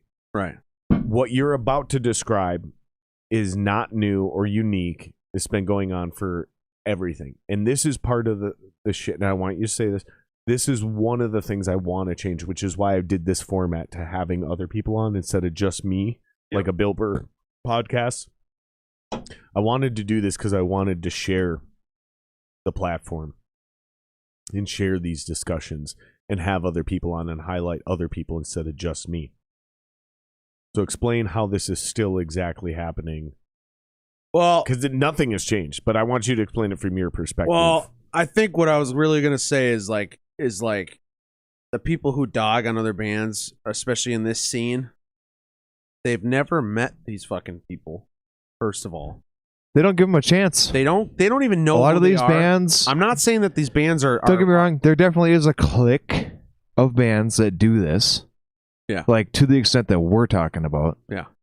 Who are the clique bands? We ain't calling them. No, because that's unprofessional. No, but hey, there is definitely a clique of bands. We're professionals, brother. That no matter what, okay, after the podcast, tell me who the clique bands are. If your band I want to is know. a certain way, everybody knows certain bands will not work with you just because you are a certain way. I'll tell you what. We go to one of the clique bands shows, and people are like, you know, we try to talk to people, and they're like, we try to be nice. We go to the shows, we buy merch, we hang out. You don't even fucking know us, dude. Like, you don't know us, man. Treat us like dog shit. You don't fucking know. Like, they you treat don't know us like dog shit, dude. Even if we're I know. I sound even like if we're being supportive and trying to fucking but like the support them and be like, you guys are awesome. We like your songs. We like this part in your song. We like, we listen to their music and we like what they do. Those bands that are in that clique, they will treat us like shit and not even consider anything that we have to say with any gratitude at all. Just because we're remotely part of the, as you would say, the throwback. You know. Oh, because we're not. I see where you're going with this. We're not. You're not new enough. You're not hip enough. And it's like, hey, buddy, here's what I always say, and these guys know this. I always say, I know it's a bunch of bands who sound like Creed, ripping on a bunch of bands that sound like the 80s, and I go, hey, dude, Creed is almost 30 years old now. Yeah. They're talking about bands being a throwback old too. They're buddy. just as much of a throwback as the other fucking throwback bands too. Yep. You know, and it's like you're all shit. Nobody's actually modern in the rock world. All shit. I mean, we're shit. They're shit. We're all shit, right? So, but honestly though, the only you can do whatever the fuck you want to do. The one band that takes off with whatever they're doing, that's going to be the modern band. That's bingo. Here's the thing, and that's what I was just going to say, is I watched exactly what you're describing go down in the early 2000s. Yep. Yeah, with American Head Charge and all that, and Skywind. And all the way to bands like Relevance, okay? So Relevance was making straight up thrash metal when it wasn't the cool retro thing to do. They were saying fuck you to the fucking to the modern bands at the time. It actually wasn't even a fuck you. This was just what they were into. They were just like, this is just what we like, man. They wanted fucking shreddy rock music. And they were fucking... They were holding the torch for metal. And they were shunned at the beginning. And they won't even admit this. They won't even talk about this publicly. I have to tell this story for them because they won't even admit this. That's how cool and humble they'll talk about it.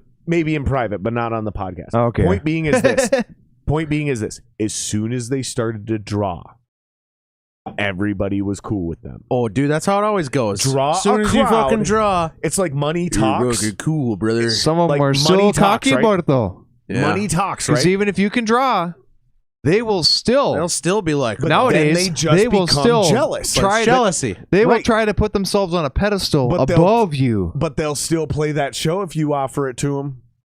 Not all of them. Not all of them. No, they will. No. I know what he's saying. When you draw, when you're the band, not all of them. Listen to me, Joe. When you draw, when you're the motherfucker in town, and you offer them second or third on the bill, they're playing direct. Trust me, they'll take it. They will take it. I know what you're saying. Not all of them. Take it. I'm telling you. From 20, 30 years of experience in this industry, they will take it. They will take the show, no matter how much they hate you, and they'll get off stage and still talk shit about you while you're headlining. While you're headlining, but what are they? What are they? They will do the same thing you're saying now, but they will still take that fucking show. They're fucking losers. And everybody in town will know you're the headliner, not them. A handful of bands here's my will deal. do that. Here's my deal. Not all of them. Just like I issued you a challenge before on the last podcast. I said I challenge you to capture your sound, blah blah blah. Let's hook up with Wally, right? Oh, we had that whole thing. we literally. So this is my point. This is not a challenge to Revenant Soul. This is a challenge to anybody who feels this way. Outdraw them. That's money talks, right? But in our industry, crowds talk. Well, and here's the thing. Thank you, Scotty. Outdraw them and drop the fucking mic. Outdraw them and drop the mic. But here's what we're doing. So you said those guys. Do you see what I'm getting at? Yes. At least acknowledge me that. Scotty, Sheeta in the chat. Whether you agree or not. Said nailed it. But absolutely nailed it. Joe and I nailed it. Right now, man, like we do have to talk. Cheers, brothers. You know, because it's fucking 100%. Lame. We're not going to be silent. And I know a lot of people watch it are like, "Ooh, dude, you're fucking," you know. Oh, we'll get a lot of rewatches out of this. But the point is, we're pissing a lot of people off. I don't care. Who cares? I don't care because we have to do what we got to do. We're getting to the truth. What? Those bands don't know it. A lot of the bands in town don't know it. But we're cool guys, and we would probably get along with them just fine. That's what they don't understand. It's like there's a whole scene that they are not letting. I also think listen to their music because they are refusing to acknowledge a lot of the good bands on the scene. Listen to their music because they don't want to play shows with those bands. And they are refusing, dude. And that scene, it's a whole other scene that is just as big as their scene. Let's throw this on the table and I don't expect you guys to comment on it. I'll briefly. We're gonna comment, brother. Don't you worry. There used to be, and I don't know if it's still true. There used to be what I would refer to as an incorrect perception of a rivalry between you guys and the Stormbreaker boys. And here's why I say this. Because I've talked to you guys, and I've talked to them, and I'm close with both bands. Yeah. Yep, absolutely. None of you we love those have guys. Any ill will towards each other at all. No. In fact, there was a couple Stormbreaker boys at your last show. Yeah, Billy and Logan supporting you and loving you guys. And we're going to go see them at the Doghouse on December 11th. What I think was happening is there was other people surrounding the camp, supporters, who were going, fuck those guys. Yeah, well, they're not as good as you guys you know what they are. They're a bunch of cunts. And they fuck them, you know? Because guess what? Who cares what they think? Do you get what I'm getting at, though? I know exactly what you're getting at. None of it was coming from within the camp. Dude, we never had a problem. None of it was coming with it. We never had a problem with any of those motherfuckers, and neither ever did they. There was a great thing, actually, for a long time. Around the camp that had issues. And it got built into a we still talk rivalry, to pretty so much all those guys and have no problem with them, you know. And whatever, yeah, there's a few little things in there, but it ain't something we're concerned with. And a lot of the other boys in those band, in that band, are not concerned with it either. I mean, we saw Billy and fucking Logan up at our show, you know, and it was all great times, dude. Yeah. You know, and I know the other guys too, like the rest of the dudes. Oh yeah, dude, we've hung out with Logan and Jeremy at a bunch of shows. I saw Logan and Jeremy at Knotfest. I just ran into them. We had a great time. Great fucking dudes. So they are all. And awesome I want to also make a point. You know, we're adults, man. We're not interested in fucking band fighting, you know, and drama shit. Right? I mean, I got my life outside of being in a band. I'm a dad. You know, I'm a fucking adult. I'm not trying to do this petty band drama bullshit, okay? So when we're talking about bands being not cool and stuff like that, we're only saying it because it's facts, not trying to sit here and start something. It's just because, you know, maybe the point of this is pull your head out of your ass and we could have a really cool scene in Minnesota. That's what and I've I know been a lot of people agree with that, thing, and they won't say it out loud like we are right now. I want to give a shout out to Caster Valor. Yes. They are a band that those weird No. motherfuckers. Yeah. They're a shock rock band, just like Impaler. They're fucking cool as shit. But they're the coolest dudes, and I love it. Who cares? But they're the coolest. It's not a negative guys. thing Who to be cares weird. if they're weird? There's a lot of bands. It's not a negative thing to be weird. Don't do that to me. That's not what I'm saying. No. But Jared, fucking weirdos. I love those fucking goofy fucks. Yeah. A whole scene of like fucking a power bands. metal trio. Yeah. There's a whole Like fucking they scene do. of bands that will refuse to play shows with those guys. Yeah. Just because of what they do. And honestly, Cast of Valor is some of the fucking most awesome, coolest fucking guys that we've ever been involved with. And something And I'm they obsessed come out with. to shows One of the and they dopest band names. support. And Cast of Valor, they're dude. awesome. And you know where that comes from? It sounds good. It sounds sexy. Dude, it sounds it's part poetic. of their name too, though. It sounds elegant. Caster It's original. Valor. It is such a But great it's like Van band Halen name. though, because it's literally their names. It's Alexander Castor Valor is the singer's name. That's his middle name and their last name. Wow. Their name is Valor, and it's Alexander and Stephen Valor, and then Alexander Castor Valor. Castor is his middle name, and Valor is his last name. And again, Great band name. Great band we name. were judgmental dicks the first time we saw. We were like, what the fuck's up with these guys? They're I fucking actually weird. already invited But him on the after we- podcast, but I after think we I hung out with weirded them- him out because I was super drunk at your show at the Minnesota Hey, when you guys played with dude, Uncle Daddy. Jared, we can talk. There's no we weirding can, out those guys. The, All right? the, You sure? about. You sure? No. I Jared, invited him on I the promise podcast. you, Jared, they seemed a bit spooked. They will out weird you. I promise. We'll talk them into coming on because they need to come on. Those guys, they're great fucking dudes, and I honestly, all these clicky bands, give them a fucking chance because they have a follow. They do have a following. And trust me, if you outdraw them, they're not going to be clicky anymore. Yeah. They're going to be begging to join your clique. I know a lot of people are going to be like, oh, they are shock rock. But at the same point, so is It's Impaler. real. It's Impaler real, is a man. legendary Minnesota band. Kyle Skokas played guitar in Impaler for a long time. Yep. And why is it any? Why would you treat them any different? Because it's the same kind of shit. It's shock rock. They're doing whatever the fuck they want to do, and they are themselves. They are truly themselves to what they are, and they are you know what? individuals to what they want to be. Isn't that the definition of art? Is Yes. doing like Do doing what what you wanna do. want, right? Unapologetically yourself. Like that's what being artistic really means. Right. These bands need to be like that. They need to be themselves. They need to not be afraid to say what they want to say to promote what they are going for, what their goal is, and what they want to be. You know, That hits hard for me specifically, and even though I'm older than you guys, it hits hard for me that you guys at in your generation, because you guys are approximately 10-ish years younger than me, but that hits hard for even me, knowing that sentiment is still ringing true in your generation, because that's why I haven't rushed my album. It's because, no, I'm not just going to put something out for the sake of putting something out. No, Putting something out. it needs to be what I intended and what I wanted, for better or for worse, for success or failure, because that's what art is. Yeah. Because this is what it's supposed to be. You can't, and I'm not you can't gonna sit around compromise dwelling on what people are until going to think of that it. is You know? realized. Yeah. You just got to do what you got to do, man. And that's the thing. It's like, no matter what, people are going to talk about whatever you do anyway. At the end of the day, if they're talking about it, they're talking about you. And you're getting in the loop. Yep. It's funny, man, because like when all that stuff happened with like us and Stormbreaker, you know, everybody tried to make it a bigger deal than it was. Everybody was talking about it. And it was and like, honestly, the show that we played after that, there was way more people at that show because how many people were talking about us and they were talking about those guys. I was like, I okay, guarantee great. those guys, they probably had a bigger show too. Yeah. It was like, Because all right, people were talking cool. about them. People, And that's something it I made hype. You helped both of us. And that's awesome. what Thanks. I've been preaching since day one, is on this podcast, my mantra. And what I want to do is change the mentality. Like, why are people cliquey in the first place? Okay. Why are they talking shit in the first place? It's a mentality issue, right? And something it's that like I've it's been like preaching it's like since sports, day one. dude. You got They act like everything has to be a certain way, but really it doesn't. well, but- it's like a bunch of hockey dads, you know, at hockey practice. And you got the one kid who's a superstar, and his dad fucking beats him into thinking he needs to be the best hockey player of all time.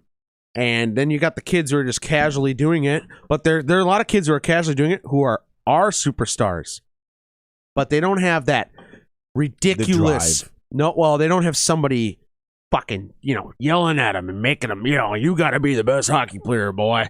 The analogy is not quite the same, but it's the fact of the matter is you got a bunch of kids in music. What I've experienced is you got a lot of competitiveness, mixed with arrogance. And a lot of times that turns into clickiness, Turns into clickiness and beef. Right, okay, but here's the thing. It's all stupid shit. Here's what I think. It's all based off of really dumb shit. All right, now here's what I think, right? The competitiveness can be a very healthy thing. Absolutely. The difference is in the mantra, the verbiage I have been pushing and preaching since day one of this podcast, and I'm naming my album this. It's the rising tide. And the end of that tide. The end of that sentence is that the rising tide raises all ships.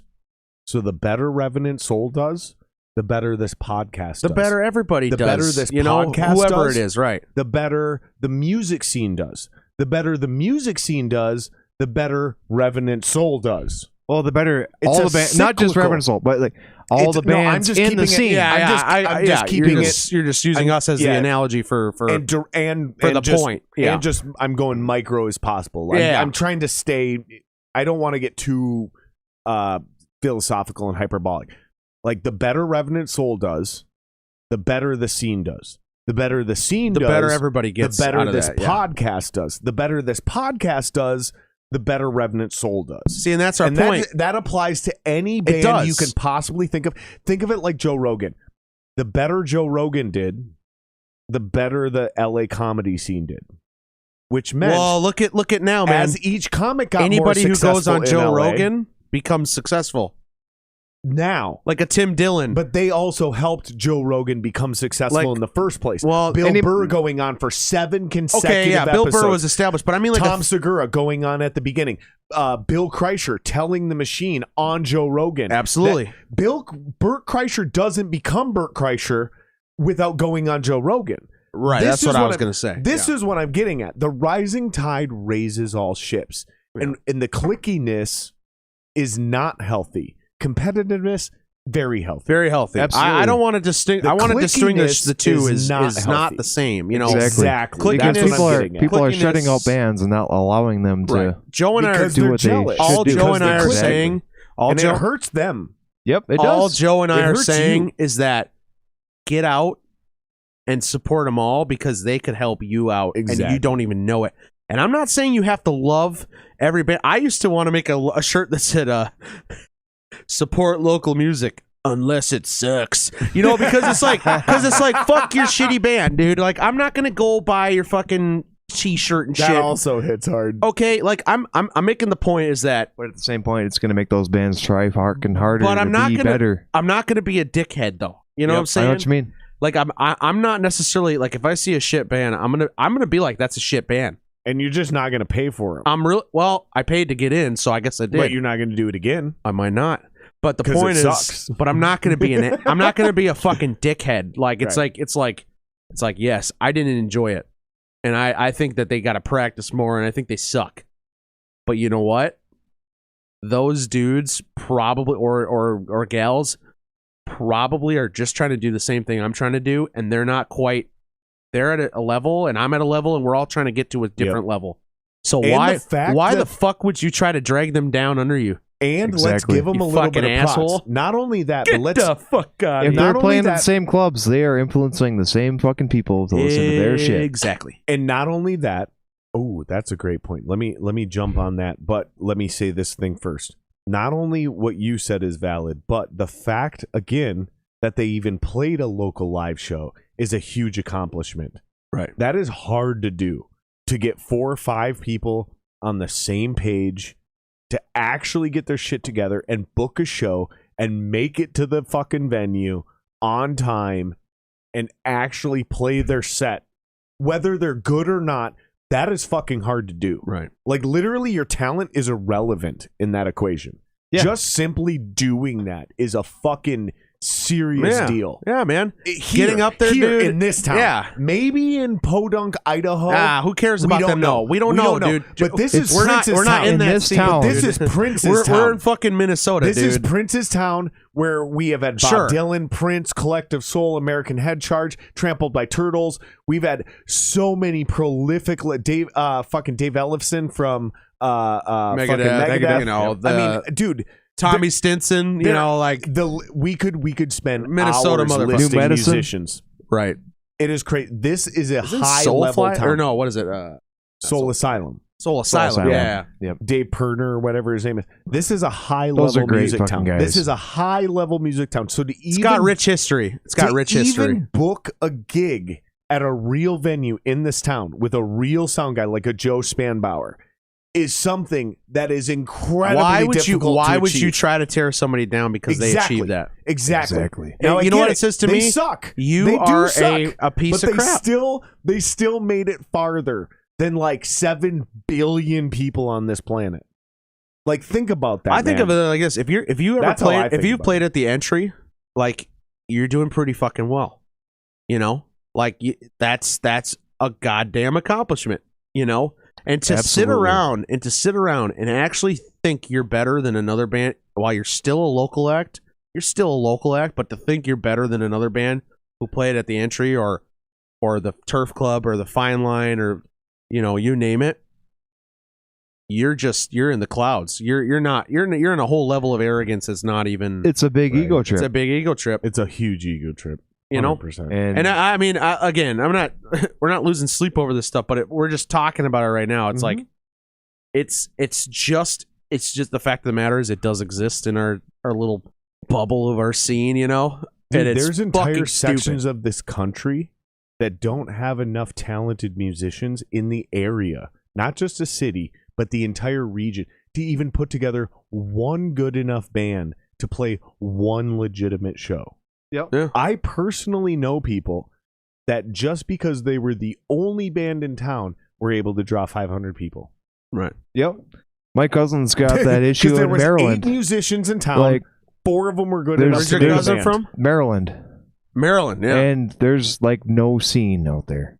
I mean, And Baltimore's kind of legit. He can but play that's barely Maryland. at a lot of the different same clubs. time, Baltimore's just because kind of he its has a own band, deal. he can play at a lot of pretty kick-ass clubs out there. Yeah.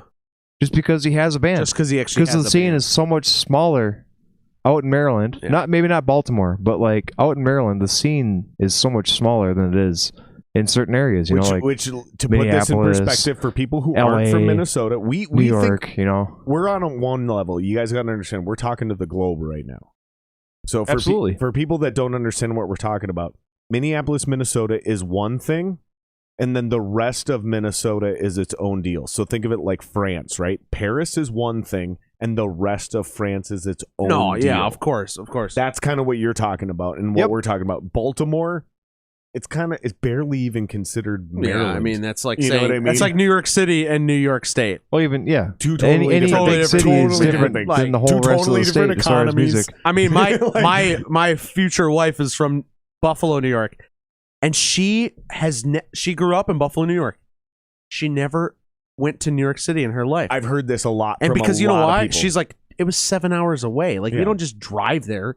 Right. You know, and they don't act like downtown New Yorkers. Yep. Yeah, like there's some New York accents. So to put it in perspective, but they sound more like Pennsylvanians. You know what I mean? Growing Like up in downtown Minneapolis, but never ever in your entire going to life. Duluth or something. No, Chicago.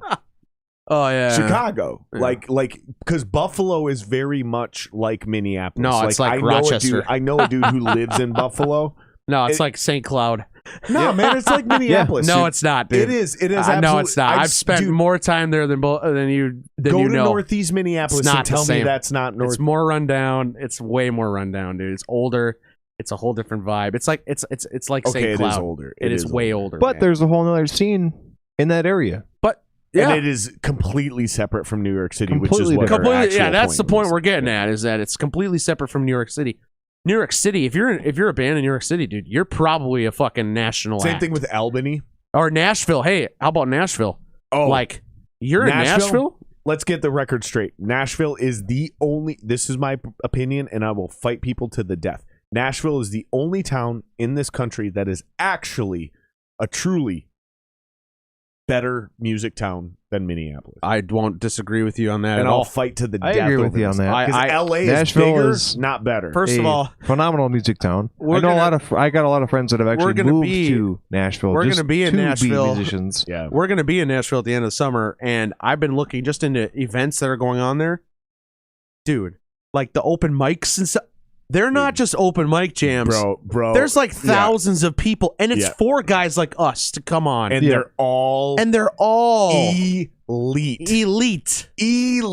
So that's why I'm stoked to go there just to do fucking karaoke, dude. Because I know it's gonna be Nashville's so good, awesome. Nashville is so good. Chock full of musicians. Max, I'll definitely touch you in that special spot. All right, we're gonna do it. We're gonna do a piss rotation. Joe Bjornrud Joe's going has piss once first. touched me in Nashville my is special spot. Let me put it this way: Nashville is so elite that in those situations, and I've done some dope shit, and I played with some elite level musicians, and I've been called good. Right? I've been called really good. No, you haven't. I'm just playing with you. I have you, little fuck boy. But in Nashville, I wouldn't even go up. This is what I'm getting at. So like you guys are excited to go down there and go up and do those open mic and jams and shit. I'm not even trying to do that. Like I don't even want to be on that stage because the level of proficiency in Nashville is at you such gotta a top reach out level. And you gotta try. I know, and I want to do that in private. Everybody's afraid to just try, and it's like honestly, if you just try, I want to do it in private. if you just try, even if you aren't shit compared to some of the people, there's still going to be a handful of people that think you're fucking awesome, and a handful of people that think you're the shit, and a handful of people that think that I want to follow these guys because I think they can make it. Even if you only influence 5 people, that's 5 people that are going to listen to your shit. They're going to buy your stuff. They're going to support you. They're going to tell their friends, and then their friends are going to tell their friends. It doesn't matter where you're playing. You could be playing in Nashville at fucking Nudi's Honky Tonk and playing a killer show in front of 1,000 people and just absolutely killing it, vibing, having a great fucking time. I got to give a shout out. I don't mean to cut you off, Joe. I don't mean to cut you off, Joe. But I'm just saying, listen, you could do that, or you could play in fucking at the Terminal Bar in front of 5 people. My old band Vulcan, we played a show at Rush City Tavern, and I'll tell you the story. This is how we got the gig where we opened up for Skid Row. Is there was 10 people in the audience, and one of those people was a promoter for that Skid Row show, and that's how you never know who you're playing to. You never know who you're playing in front of. That's fact. Because you can play a show in front of 5 people, and those 5 people could be fucking representatives for a big label, and they could change your fucking life, and you would never even expect it in the slightest. No, I agree with that 100%. The point is, I want to give a shout out. Play everywhere. I want to give a shout out to Max Hagman, new subscriber. I appreciate you joining chat. Max says, is a buddy of mine. I'm going to shout out 2. I'm going to shout out 2 quotes from Max Hagman or Hageman. I don't know how you pronounce it. He's talking about Joe B. Just so we're clear, because he says Joe. Joe, well, he said my name. Out his full name. Okay. I only heard Joe, so I was like. So Joe / bass player has once touched me in my special spot. Follows it up with elite. Joe is elite. Yeah. In the bedroom. In the bedroom. You heard it here. You heard it there. Max announced it to everybody. You heard it here first. Old Maxi boy stopping. Good old Maxi Pad 5,000. The old Vulcan crew is here, man. The old Grease. The old Grease Vulcan crew. The old 2015 Grease. Yeah. Fuck, man. That goes way back. This is if y'all haven't checked out my favorite. If y'all haven't checked out Max all time. Let me Max see that, Tegman is a phenomenal guitar player in Minnesota. He's got a little group that he calls Relax with Max. He plays at a lot of breweries. Yeah, Max is a really good lot of stuff. player. He does solo stuff. He does a lot of surf rock. He does a lot of 80s. Max Hagman is phenomenal. Hey, He's Jared, a if you fucking guy. Have Max on the podcast, bud. Open invite, bud. Jared, you should have Max on the podcast. If they're vouching for you, Max, it's an open invite. Come on the podcast, great guitar buddy. player. Listen, Max, if you also want, right now, you have an open invite. Drop your link. Plug your shit in the chat. Live chat. It does replay after the podcast. Put your link in the chat, man. Do a little drop, bro. All right, Joe.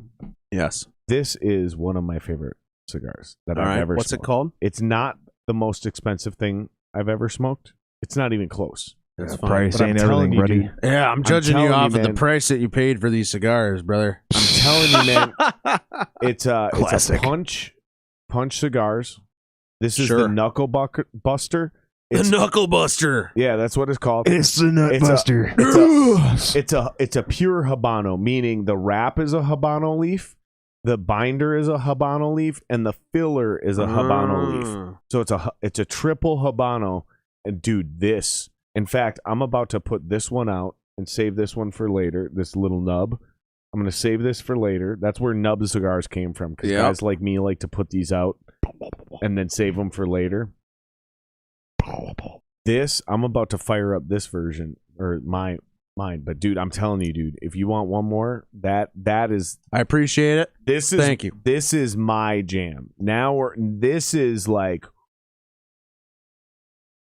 You still jamming on yours? Yeah, that one's The Knuckle Buster. getting pretty short. You keep her going, or do you want to? That's mine, actually. I think yours. Mine's this. Yeah. Damn. Do you want another one, or you think you've done 2 cigars? Yeah, fuck it. Why not? go? You sure, dude. hey, you sure there, pal? I'll be good, buddy. Oh boy, I don't want you KOing. Oh, All right. it's all good. He goes, So, sorry, no okay. pussy. All right. So you can either go with the Alec Bradley. Whatever you're feeling, brother, just set me up. Well, they're I'm about. gonna hold my hand out, and you're just gonna put one in, and I'm gonna be like, okay, that's Joe's not a cigar nerd like because you I and don't me. fucking care. Okay, so here's what I'm gonna ask So- you. He goes, let You me tell don't got to give me one Joe, of your good ones if Joe. you don't want to. They're both great. They're both great. They're equally great. They're just very different cigars. Okay, So- give me the one on the right. So we could go. Hold on. We're not coin flipping this. Okay. What do So you got, could brother? either go the opposite direction you went, like literally polar. So this is dark. Let me go It's- dark. Okay. I ain't 'Cause- gone dark yet. Let me go 'Cause dark. I think you're gonna love this cigar. I'm gonna even toast it up for you, dude. I'm gonna All right, make sure. brother. I'm gonna make sure that this is done properly for you. make sure that Dude, I'm telling you, that fucking that, real nice, brother. that I motherfucker, like this, man. dude. And I'm telling you, as that thing, It's smooth. dude, at the end of it, You're listening to Revenant Soul Radio. You live in if it's a, Rocher. if it's a properly done one, right? That end of that is gonna start getting oily, Mhm. and it's gonna complete.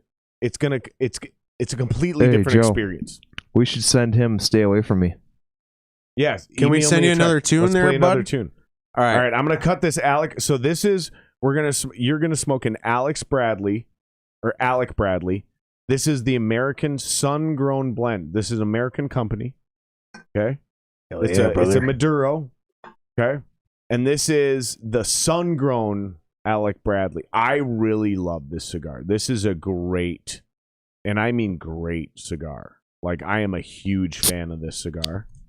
So. If you don't like this, stop smoking it so I can save it for later. That's all good, dude. I'll probably like All it. right. I like cigars. Oh, wait. I got to toast that up for you. I got to toast it for you. And you're on the Knuckle Buster. I'm a huge fan of that. I'm on the Knuckle Buster. You're on the Knuckle Buster, brother. Because I'm busting knuckles here. busting knuckles. Where is that coming? How are you guys on the same page so tightly? It's crazy. Well, The chemistry. you You guys spend entirely too much time with each other. not really. We just relate We just know pretty easily. we got to We're tell just good buds. We got that ESPN or whatever it's called. We got that ESPN, brother.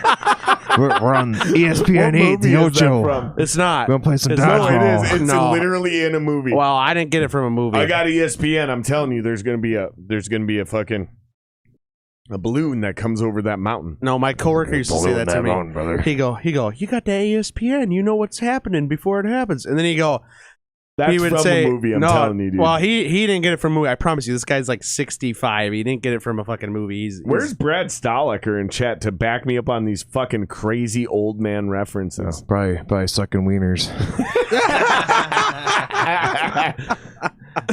If that doesn't get him in here, I don't know what will. Yeah. He's just trying to get you in here, Brad. That's all. All right, she's toasted up. Now you can officially. Light I'm her. trying to get you this tune, but I'm trying to find Thanks, it. brother. Yeah, just email it to me. I'll pull it in. If you're gonna, are you Dropboxing it? I gotta find it first. All right, there it is. Oh man, I'm excited to light up this Knuckle Buster. This song is my jam favorite right song here, on the man. whole EP. So the Punch Knuckle Buster, Habano, Triple Habano, all the way through. This is really good. Like, what's your email? Isn't it? Thank you. I like this way more. Oh, of course. I mean, it's double the price. It's got way more texture to it. It's still not an expensive cigar, but it's no longer a cheap cigar, right? So it's got way more smoothness to it. Oh, it's a real cigar. That's pure long fill all the way through. Dude, that Alec Bradley ain't no joke, dude. And same thing with that fucking Knuckle Buster. That's my jam right there, bro. I'm telling you, this Knuckle Buster. And if you get a good one, if you really know how to inspect them and pick them out, like you get a good oily one, this Knuckle Buster, I'm telling you, man. It's got the right stuff. I enjoy this. This brings like a level of you. Even the one I was smoking earlier, which is a fairly, a $6-7 cigar at the store. Yeah. It's $4 or $5 if you buy it from online, whatever. What about Bert in the chat? He's like, tunes, man. Dude, this I know. fucking... Just wait, Bert. They're coming. We're getting there. Brother. Calm down, boys. We're sending them right now. Airdrop, accept. Don't you worry, brother. Accept airdrop. Did you get it, dude? Dropbox. Yes. Oh, thank God, man.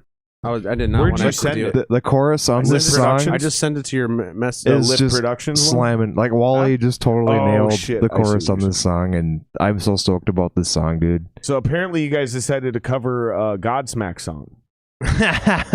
Oh, stay away from me. Stay away from me. Never misunderstand me. Stay away from me. Keep away from me. Never misunderstand me. Yeah. Or when I saw Godsmack at what's it called, the Armory. What's up, Minnesota? He's like, you guys gotta get real gnarly tonight, yeah. If you want to talk like Sully, just pronounce your A-E-I-O-U. Those guys, like, let's just be honest. They played the same when we played at Rockfest. They played that year, I'm pretty sure, right? Maybe it was the year before. I worked the year before, too. No, they didn't play the year we played Rockfest. It was the year before then. They fucking killed it, man. Dude, I've seen them like 4 or 5 times. Dude, they always... When we saw him at the Armory... Sully recorded the entire first album by himself? Well, yeah, he's probably one of the best drummers. And ridiculous he's a talent, dude. musician. He can play piano. As much as it sounds like we're guitar, making fun of drums. Godsmack and Sully, I ain't making fun of Let's give him some props. I'm not making fun of them, dude. I love Godsmack.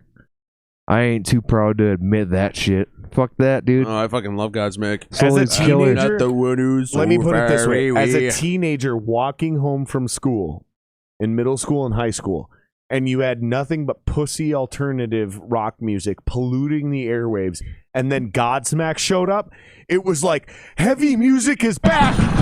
like that's how I felt. Yep. Knocking over Jared's just fucking cans. Wilding right now. Yep. I hope you all understood how excited I was. Jared's when like, I got the Ribbon Soul Boys on. Yeah! Godsmack!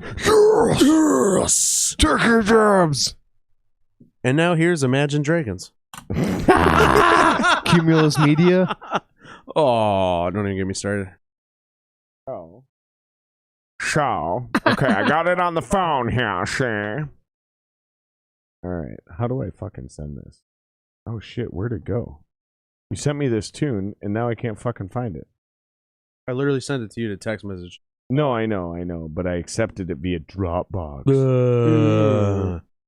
Just looking recents. I know. Yeah, I just gotta move it over. Just gotta move it over, brother. Oh, it definitely didn't come through text. Or back in 2000. You airdropped it to me. Yeah, I guess I did. That's different. I was really thinking about airdropping it goes to a different brother. place. In 2000, it'd be, you play Godsmack, and they'd be like, and now here's Creed. With arms wide open. With arms wide open. The sunlight. I'll show you everything. With arms wide open. Dude, Creed went from being super cool one summer, and by the next summer, it was like, dude, what? They've come around full circle, though, because they're cool again. Are they? TikTok made them cool again. Yeah. Everybody goes with arms wide open. Yeah, they've been doing that. The sun. Yeah. Those guys, I guarantee there's going to be some more Creed memes coming through. Oh, but email it to me. I don't know your email. And every time I try to send it, it says file too large. Send it to Lift. Do the MP3 and send it to them in an email. Lift. The MP3's in the drive. Productions@gmail.com. Send it there. Lift Productions. What's it under, Joe? Old? Yeah, it'd be in the old RS tunes. SP. Yep, SP. And this then is an old MP3 file. Well, no, well, it's old lineup. Yeah. Yeah. So we got to set up in our drive a little different. No, Yeah. that's fine. I mean, it is what it is. You know. So we don't get confused with the new stuff and the old stuff. Yeah, I mean, it's just literally simple as like this brand new stuff By that new, no we one's mean- heard is the old stuff. Yep. yeah. It's simple, you guys. Keep up. I mean, it's already been written and released, so it's old. You know what I mean? Well, we've had these songs for years. Well, there's shit that nobody will ever hear from Revenant Soul that was written Casey and Nick era, Fucking knuckle which buster, sucks. I'm telling You know, man. there's a lot of good songs actually that we wrote that Mm. we played live all the time, but you'll never hear them. Mm. All right. You email it? I'm working on it. Dude, I fucking hate. I don't know. Trying. You can text it to my email. If you Can have you it, do that? yeah. So when you go to, just go to liftproductions@gmail.com and it'll come to my actual email.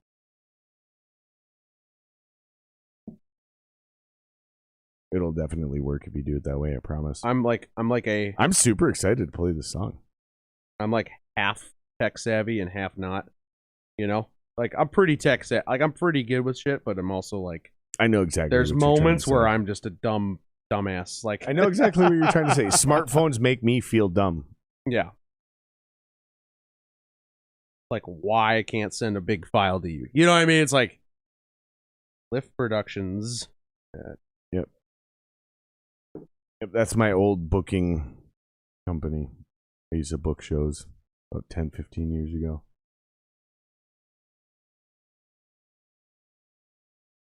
Almost everything I've done. Okay, has been, I just like, check your mildly email. successful and then failed.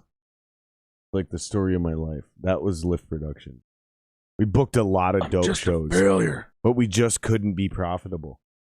It's fucking hard booking shows, Well, man, and yeah. being profitable as a promoter, dude. Yeah. I have a lot of respect for people that actually pull that a shit off. Just a fucking shit business, period. This whole entertainment industry thing is next to impossible. Yeah. Oh shit. I mean, we're in an era too where like record companies don't matter anymore, you know? They're becoming more and more irrelevant as the days pass by. As the days pass by. You know, they're trying to take hold of the Did you send it from Google Drive? Yeah. Dope. Oh, that's good for you? Okay, good. Don't worry, boys. Tunes are coming. Oh yeah. Yep. All right. Brand I new requested RS access. You got to just tune. approve it real quick. That's actually probably the first one you sent me, by the way. I'm probably about to get the second one you just sent. No, I only sent one. Oh, I'm sending him right now too. Oh, okay. I was doing the same thing. It'll pop up in a second. I'm excited to play this for you guys, man. This is my favorite song on the EP. It's just got a slamming chorus. The whole song grooves like the whole time. And it's just, I don't know. I just love the way that it turned out. You know? All right, did it work for you now, Jared? Did you get it? Uh-huh. All right, I made it so you had the link. Yeah, this song is probably some of our best work. I mean, Yeah. It's just solid. yeah. It grooves. It's got the whole vibe, the whole package. Yeah. The chorus just slaps. Shit's fire, bro. The harmonies are awesome. Yep. I don't know, like all the little parts. It's got a little proggy section in it. You know, it picks up on It's everything. got some killer Van Halen vibes. Definitely like the some harmonizing, like Michael Anthony kind of vibes on it. David Lee Roth shit. Yep. I'm a huge Van Halen guy. You know, you are too. Yeah. Yeah, I'm a huge Van Halen dude. Especially early era. Like this bridge before the chorus has a total Van Halen sound. Yeah, that's all me and you on that, dude. Yep. If this starts playing, only we can hear it. Don't freak out. They can't hear it yet. Right on. Because it's not officially. I ain't gonna freak out. It might start playing somebody else's music from the old link that was in here.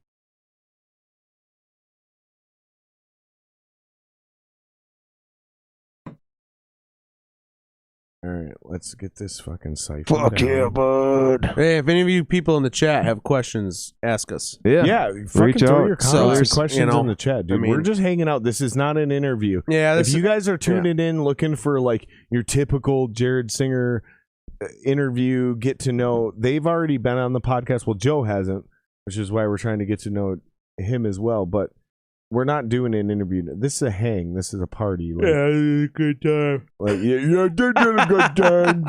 We're having such a good time. That was my All right, yawning. there we go. There's the open. Boom. Okay. All right. Here we go. This is "Stay Away From Me." New tunes, boys. Brand new spanking album, new. World release right And you here, said brothers. this is your favorite. This is my favorite song. Both on the of our whole EP. favorites. Yep. Only It's one of you can have it as its favorite. well. Yeah, This, that's this too is, I love this. I love this. I definitely had a big hand in this chorus, so I'm really you, proud of it. You fucking the whole chorus, dude. Like the vocals, all that. The hook, like the vocal hook, it was all you, brother. I definitely.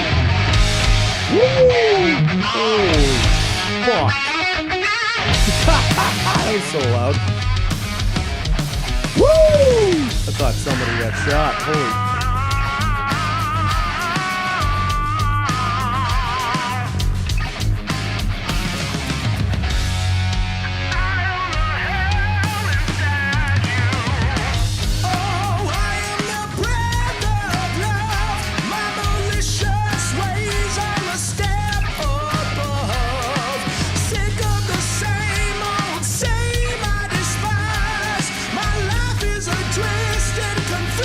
It's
Is that why I'm so comfortable hanging out with you guys? Because you're dicks? Yeah. Is that why I love you guys so much? Probably. A-holes. Fucking awesome. I fucking love it, dude. I think it's great.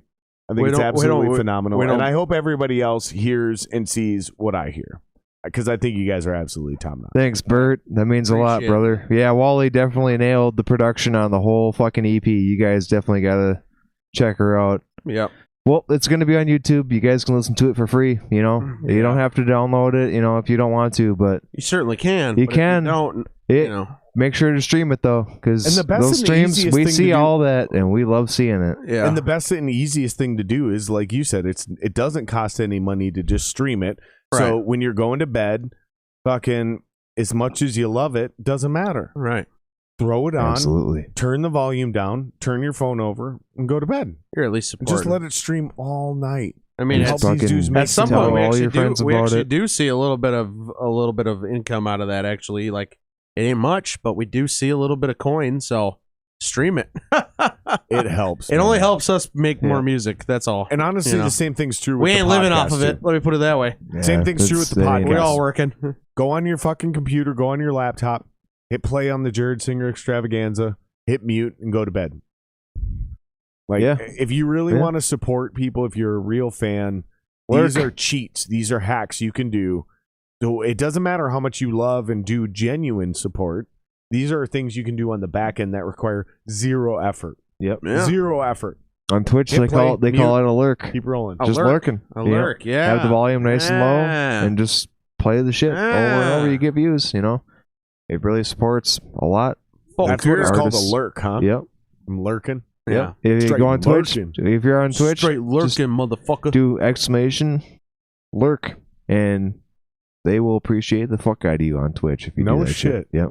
Joey, on Joey's on his Twitch stream, people do that all the time. They say lurk, you know, and he's like, hell yeah, dude, fuck yeah, I really appreciate that. I do that shit all the time.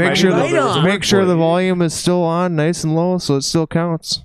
Yeah. If you're muted, it doesn't count. If the volume isn't on, it doesn't count. No shit. Apparently, on Twitch. On Twitch, maybe not on YouTube, but on Twitch it does. I didn't know that.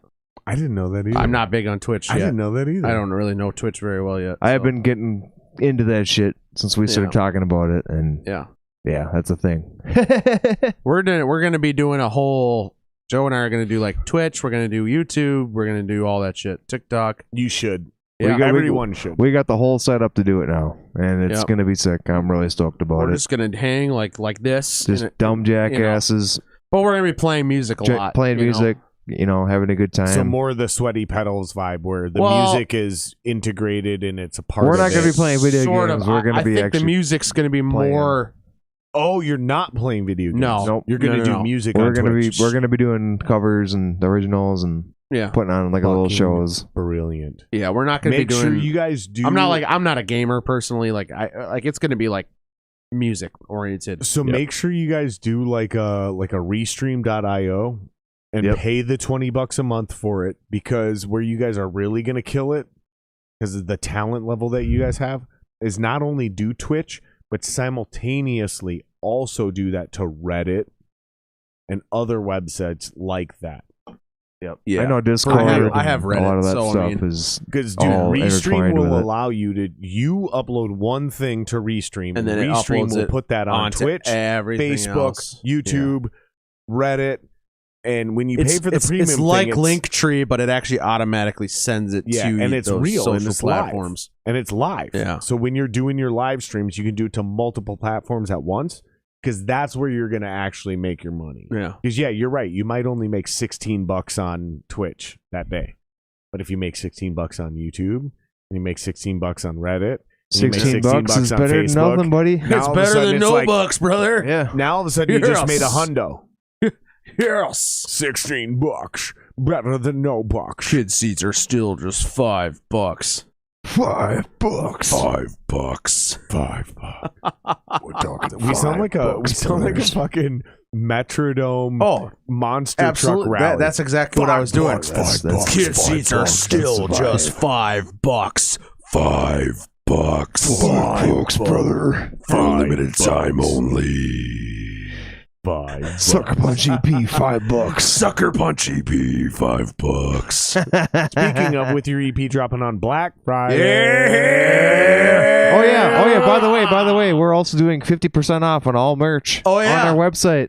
Yeah, on Black Friday. Thanks for reminding me. I gotta set that up. But yes, 50% off. We're doing 50% off all Revenant Soul merchandise. 50% off. That includes CDs, Black Friday T-shirts, RevenantSoul.com. all that Literally, shit. RevenantSoul.com. On Black Friday, and you get 50% off and everything. you get 50% off including everything. the new album. Yes. No, you gotta pay full price for that. Fuck off. One of them said yes, and one of them said no. No, fuck that. They can pay the full price for that one. But Apparently everything else, this is undecided, and it's currently under review. So check Well, back on Black Friday to find out what the decider. I get to click the prices on the website, so I'm keeping that one the same. But we don't have CD. We're not making CDs yet for the EP. yeah, the but CD. we're gonna do that. And most importantly, the EP is not available physically yet. Oh, So, gotcha. so no matter what, you're paying full price for it, no matter what, because you're under streaming. So are you platforms. guys doing like a cool bonus? We'll do a limited. press? We're gonna do a limited run press because 100 copies. you know, I mean, like Elephant in the Room. You know, 2 of the guys who recorded on that album aren't in the band anymore. You know, so it's like we're not gonna put out 10,000 of these CDs. You know what I mean? Like we're gonna put out like maybe 100, buy 100 of them. You want one?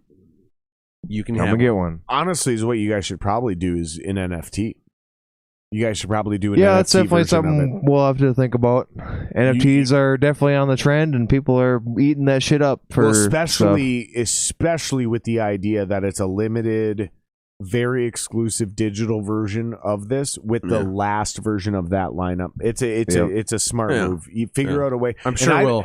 DistroKid actually has stuff with NFT where you can actually just put it right in there, and they'll sell it as NFTs too. Yeah. That's cool. Well, there you go. That's cool. As fuck.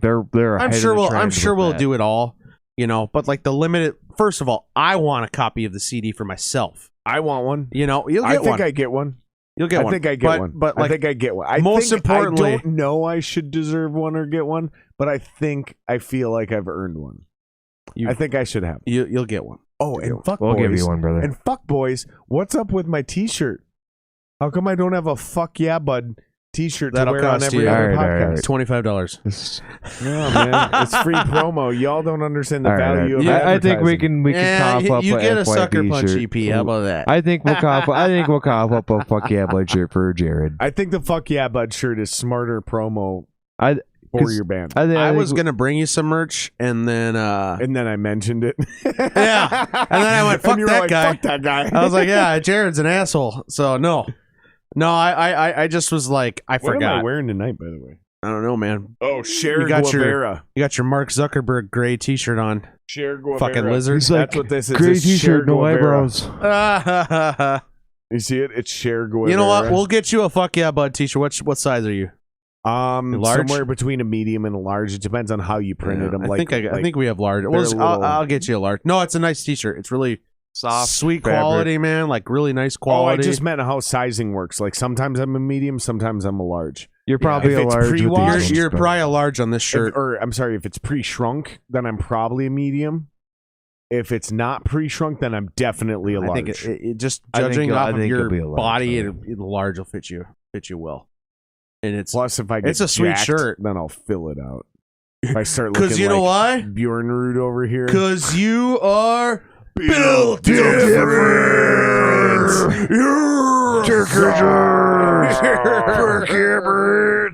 Fuck your bird.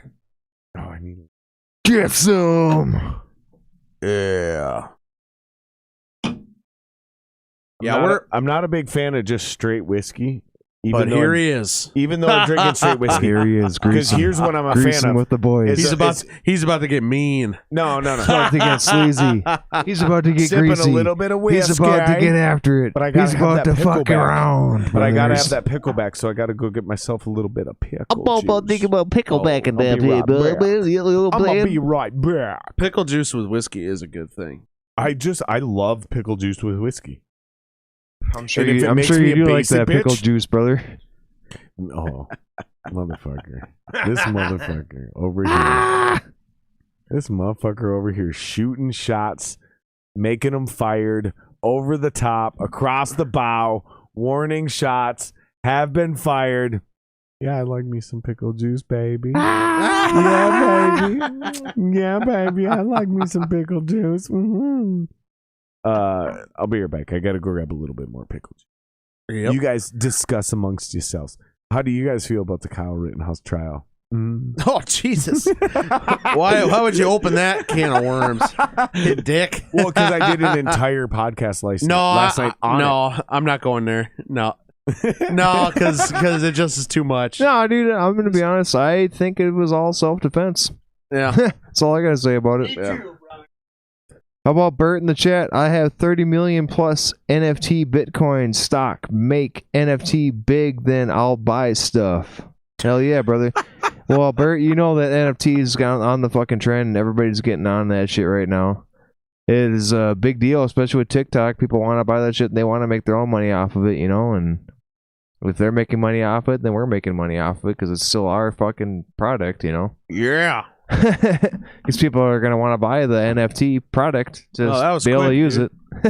I thought you were like going upstairs or something, you know? I did go upstairs. No, that was quick. You know, I think the NFT thing is a real cool fucking thing. It's basically NFT is basically making downloads cool again. Is what NFT is doing, dude. Because everybody didn't want to download stuff because it costs them money, but now NFT is cool, so people want to download stuff again, and that's what's making it cool. Is because they can make money off NFT, but if they make money off it, we're gonna make money off it because people are gonna buy our NFTs. And the record labels can't monopolize it because it's direct to you. So it's actually a badass thing because you know NFT is a fucking cool deal, man. We're making downloads cool again. That's okay. That's what's happening though. Like really, that's what's happening, man. They're downloads. Like, we're making downloads cool again. Downloads are without a doubt. Look at it. They are the best because people want to people want to have the physical real thing of the physical thing. Probably the bigliest download you've ever seen before. The biggest. Like you've never seen before. I like downloads. And I like downloads big league. Big league. Very big league. Big league. Big league at the top of the level. Top of the line.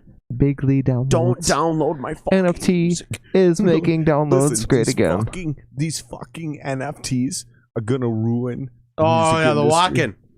That's right. NFTs are changing the game big time. No, I do the walk-in. And it's super fresh. You do the Lars, I do the walk-in. That's right. We got it. Jared, what you're describing just really doesn't. You know, the downloads aren't making me money. I think it's fucking stupid. I think you have a great point.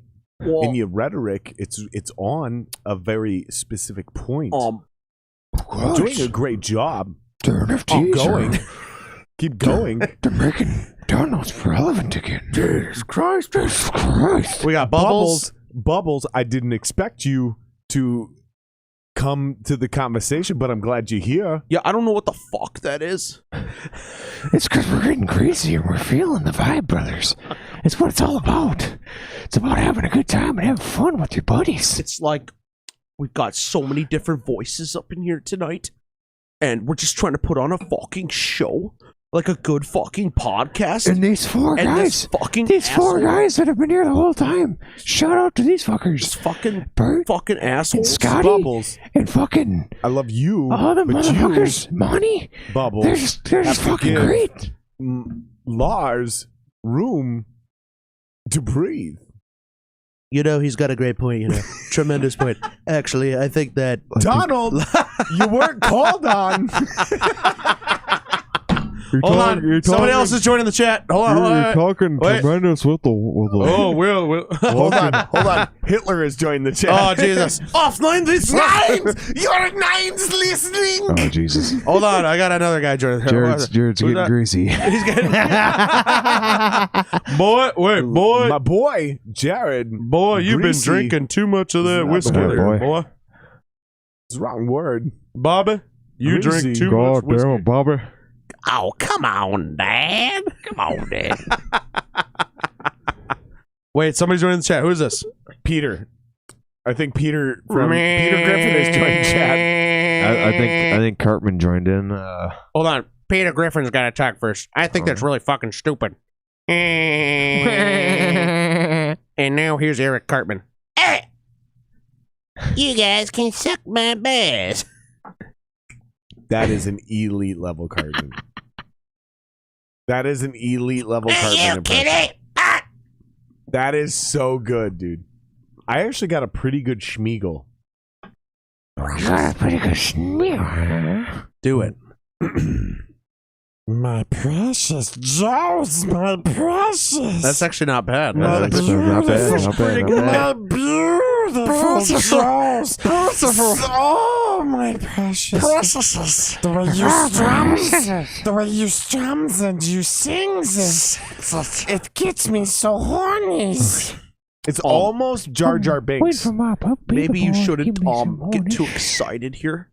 Because we're still trying to do a fucking podcast, boys. Don't ever tell us I'm what to thinking do. maybe that we should try to fucking make some money out of this. Gives us a kiss. Put it in the hole. Trying to do the stuff for Boy, you boys are messed up, I tell you what. You boys done drank too much fucking liquor. Yep. You know, the liquor only makes room for the filler.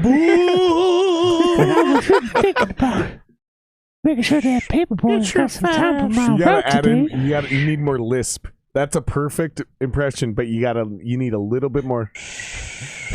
I do it better when I'm not hammered, brother. 7 Saudi soldiers were seen sodomizing. But these boys Let's let that out of the were family. jabbing their sucker punch CT to daddy. Get your fat ass back. Y'all can move But we around can't if forget you about want to. daddy's home. That is. The Uncle Daddy fucking intro. Can't run, can't Shout out to Uncle Daddy once again. Uncle Daddy. That little line The at the best. end. Can't run, You know who that can't is? run That's with Skip. the boys. Follow Sweaty Petals I think. on Twitch. Sweetie. No, I Boy. think that's a bass player. No, Isn't that the bass I player think who it's does that? Skip doing that. I thought Rhythm- that was rhythm the bass guitar. player.